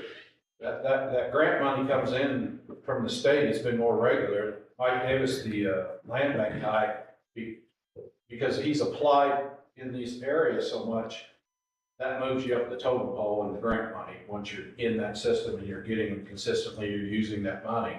And he applies for multiple communities. And Westville just loves it. So I know it's working that, but that would be a consideration. Thank you, Dave. Yep, sure, thanks.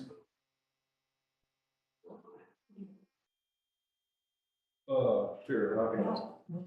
Oh.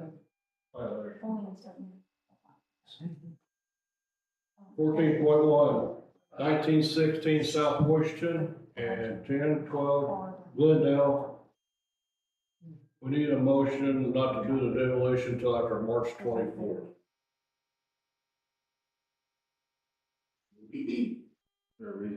Well, then after that is how much it's gonna cost after March 24th. March 24th was the The earliest. first date we can do it. Thank you. I was curious.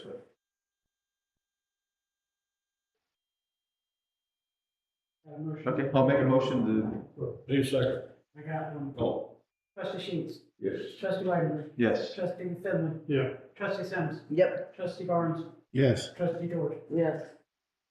Okay, 1916 South Washington demo quote from Thomas Excavating, $18,000. Need a motion to accept that quote. Make a motion. Trustee Wagner. Yes. Trustee Finley. Yes. Trustee Sheets. Yes. Trustee George. Yes. 1012 Glendale. Oh, Trustee Barnes. Yes. Trustee Sims. Yes. you pause there for a second. I'm applying right now for this, for that money. Sorry. I found it. Yes. Okay, 1012 Glendale demo quote from Thomas Excavating, $22,500. I'll make a motion, yeah. I'll That's basement. Trustee Wagner. Yes. Trustee Barnes. Yes. Trustee George. Yes. Trustee Sims. Yes. Trustee Sheets. And that includes the garage. Trustee Finley. Yes. Garage. So, Yeah, he asked me and I said, yeah. IT department, Brian Donovan. So you're applying for the grant possibly to help with that? Yeah, maybe they can do it real quick. So can I buy another mower and another person? Slots. IT department, Brian Donovan. So we got the nice printer in there. Canon come in and taught us. We actually learned a lot of things about that new printer. It can do way more than what we originally bought it for, I guess. Because we got it so we can do the big maps for the projects, like the station stuff. We found out that I can print on vinyl. It can do a lot of different things. We can make our flyers for the events in summer. We can put those all in-house now, so we don't have a whole lot of extras. Our letters that we issue for golf carts and things, we can actually cut those, or we can print those, but we have no way to cut them So they, showed us, they sent us, over about a cutter that will actually cut out the vinyl, so we can like do different things. And for some reason, it's not showing up on here. On mine anyway. The price of the It's not. vinyl cutter. That's all right. 5,700, you know. Was that it? Yeah. Okay, so yeah, the vinyl cutter they, were telling us about, so we'll be able to do our own vinyl cutting, make our own signs, make our own, whatever we kind of need around here without having to outsource that. And it was $5,700 for that cutter. It also makes banners, right? Yeah, we can print banners, but we can only print this big. Like we can't, if we're moving smaller banners for anything, we can't cut, we'll have to cut with scissors and get straight lines and. Any questions? They do a lot of things for us. There's no questions, need a motion for approving IT cutter, media supplies, add-ons for $5,700. That's it, too. They're gonna set it up. I believe so, yeah, they did the same thing with the printer, they brought it in and they did all the training and everything with us. So it wasn't just, they just like, here, figure it out. Yeah.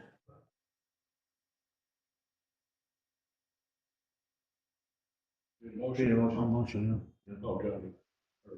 Trustee Biden. Yes. Trustee Barnes. Yes. Trustee George. Yes. Trustee Sims. Yes. Trustee Sheets. Trustee Thurman. Yes. Floor is filled. All right, 14 FOIAs, 2 Nexus, LexisNexis, prepared 5 on-board meetings, 10 board meetings, posted agendas, completed the minutes on 3 of the meetings at this time.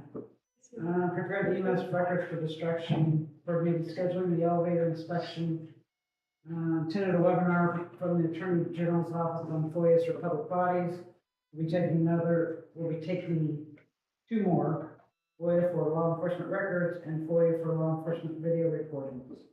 Attended the IML conference with Tiffany and Bloomington, attempting to finish the process to train on Motorola system for video redacting for FOIAs. Started training on the new website. Ambulance billing. Sling out for March 29th to May 10th. Billed $158,227.22 in charges. Posted $36,300.33 in payments, and adjusted $40,224.77 in mandated adjustment. Reviewed 79 runs for billing, verification, insurance, addresses, report complete on the MT side, adequately for billing. Billed and scheduled 4 VA transfers, turned down 6 due to lack of staff.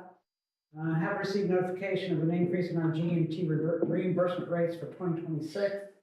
ALS, we're at $1,195.10, and BLS, $1,111.35. We have a reminder, we have Finance Committee, April 13th. Any questions? You want to bring up the columbarium? Oh, yes, sorry.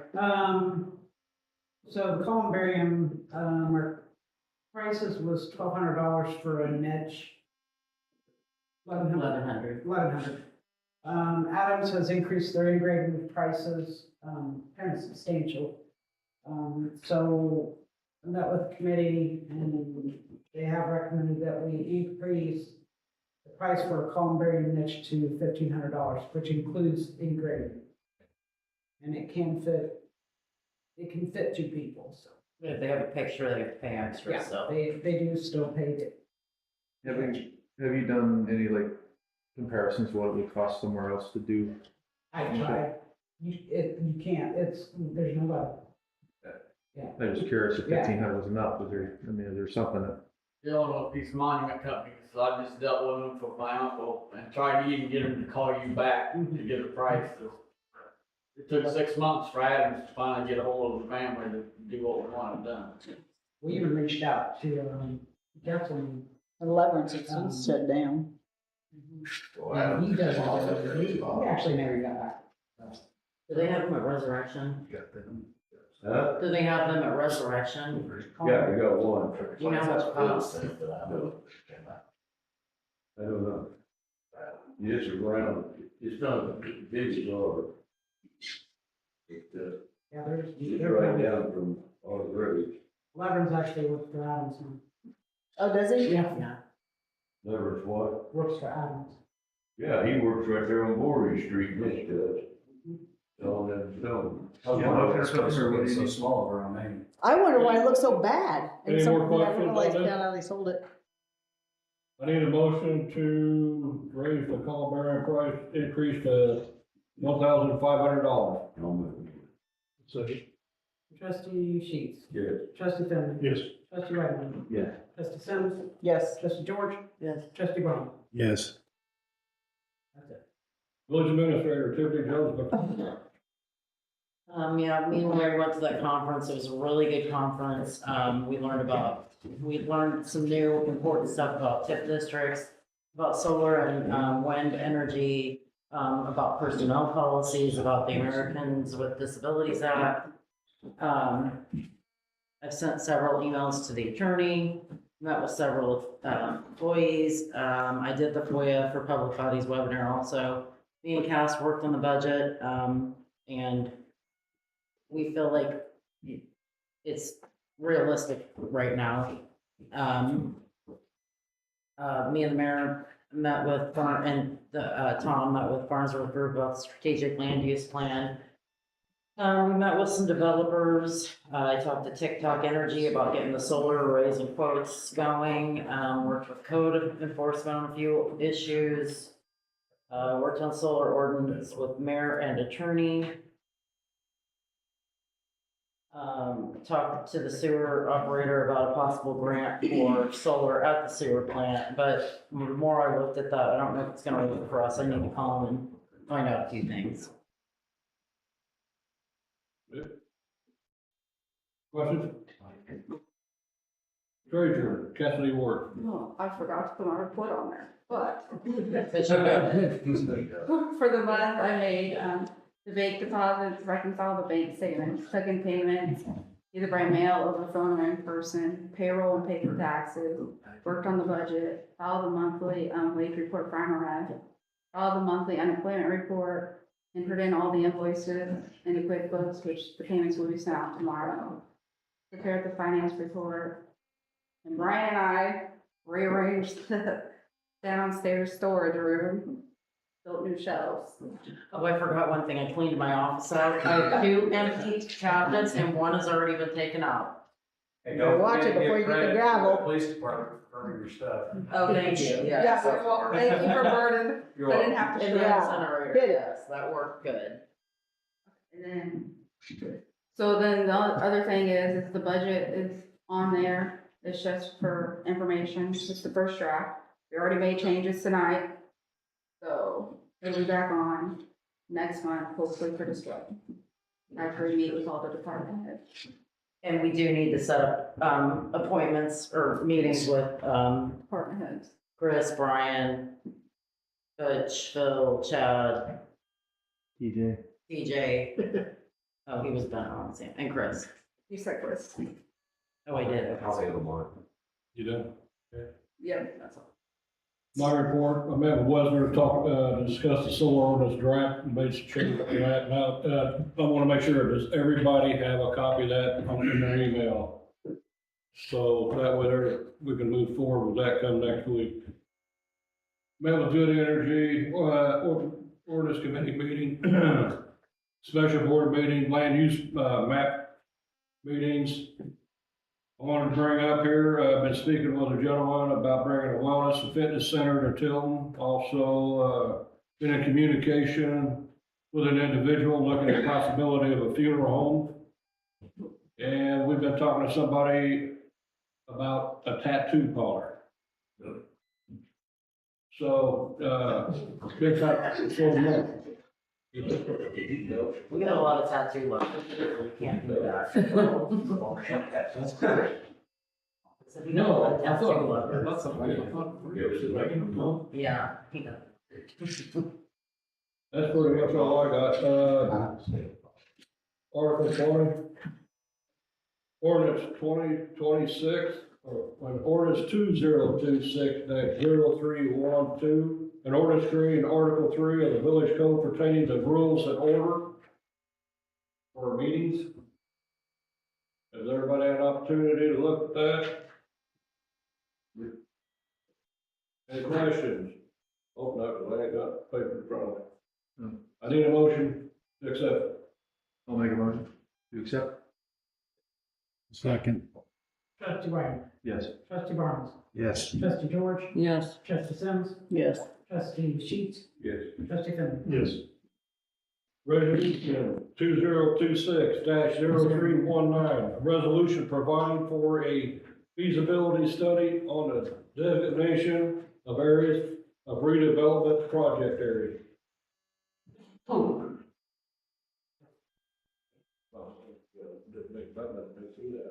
Basically, it's the new tip that.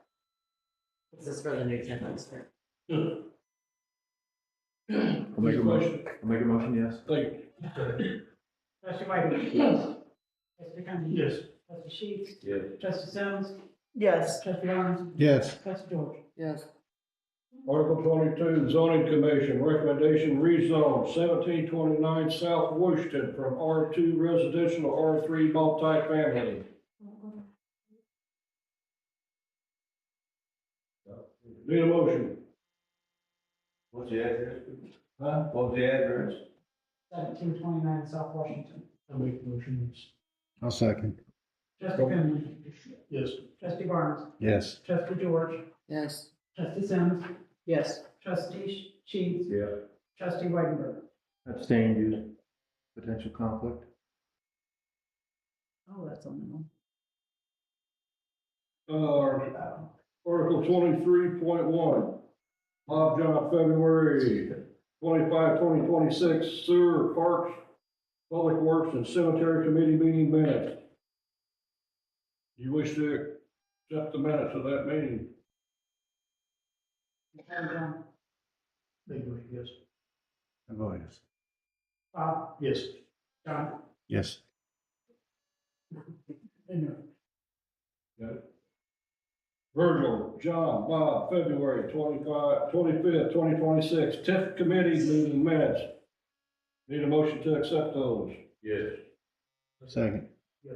Trustee Sheets. Yes. Trustee Finley. Yes. Trustee Barnes. Yes. Article 24, tips from How about 23.3? Tips from party on rental. 23.3. Oh, yeah, to remove that. Remove that? 23.3. We removed it. He can go on. Remove that. Oh, Yeah, it's the tips for the party rentals. yes. Is that a legit thing? Okay. It's just a different number. Okay. It's right on here. All right. So the tent that I want for it. So the tent, this is something, Party on Rentals is going out of business and selling their stuff. We've talked about it before, about getting another tent, or two or whatever for, events. You can see them there with the different sizes and costs and things. TJ and I talked about the last tent we purchased, I think, 6,000, wasn't it? Right. I thought it was like 9 or 11. I don't remember. I sent you the email. Was it only 6? I think it's 65. But anyway, the 20 by 20 is obviously a smaller one. The 20 by 40, I actually went and looked at these. The 20 by 40 is a lot newer than the second one. This is older one. They do, when they took them down, they laid them on tarps, scrub them down, that type of thing. So they weren't laid on the ground, for example, sticks being able to poke through them or anything. They're very OCD when it comes to these things, but they're very clean. They ended up, when they bought these things, most of them had all the tent poles and things, but knowing that they're not going to have every single tent up at every single time, they have like an extra top, so to speak, on some of them, so that the poles or you can use any of the poles for any of the tents, those side poles and things. They do have one pretty big one. It's a 30 by 100. It's currently 30 by 60. but you can add on to it as you grow. If you wanted to, they include stakes, straps, ratchets, about everything you can want, everything. You can see different ones that have it in there, but, PJ anyway talked about it. He first initially was talking about a couple at 20 by, I think it was 20 by 20 and a 20 by 40, the newer one, would be, probably something we've used now. Talked to Tiffany a little bit about it, and, I think maybe it might have been Vanessa, I think, maybe, about, is it something that we want to use, buy for the future for something potentially, not knowing what, once again, the future holds, but these, I think that's a pretty good buy for what they don't have. But Any questions? entirely up to each you guys want to hold. Any questions? I would suggest buying them all. The last one we bought is a 20 by 40, we paid $5,800 for. I was thinking maybe. The 20, it was 20 by 40? It's 20 by 40, the one that we use now at Thomas Park. These are good deals then. Need a motion to purchase tents from Party on rentals for $25,745. I make a motion, we purchase them. I'm sorry. Trustee Sims. Yes. Trustee White. Yes. Trustee Simmons. Yes. Trustee Sheets. Trustee Barnes. No. Trustee George. Yes.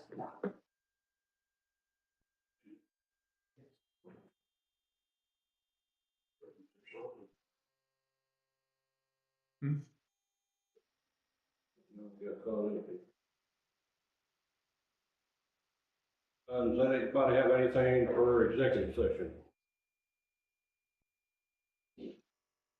Just to cover bases here, just in case somebody got missed out, every committee report that needed a report.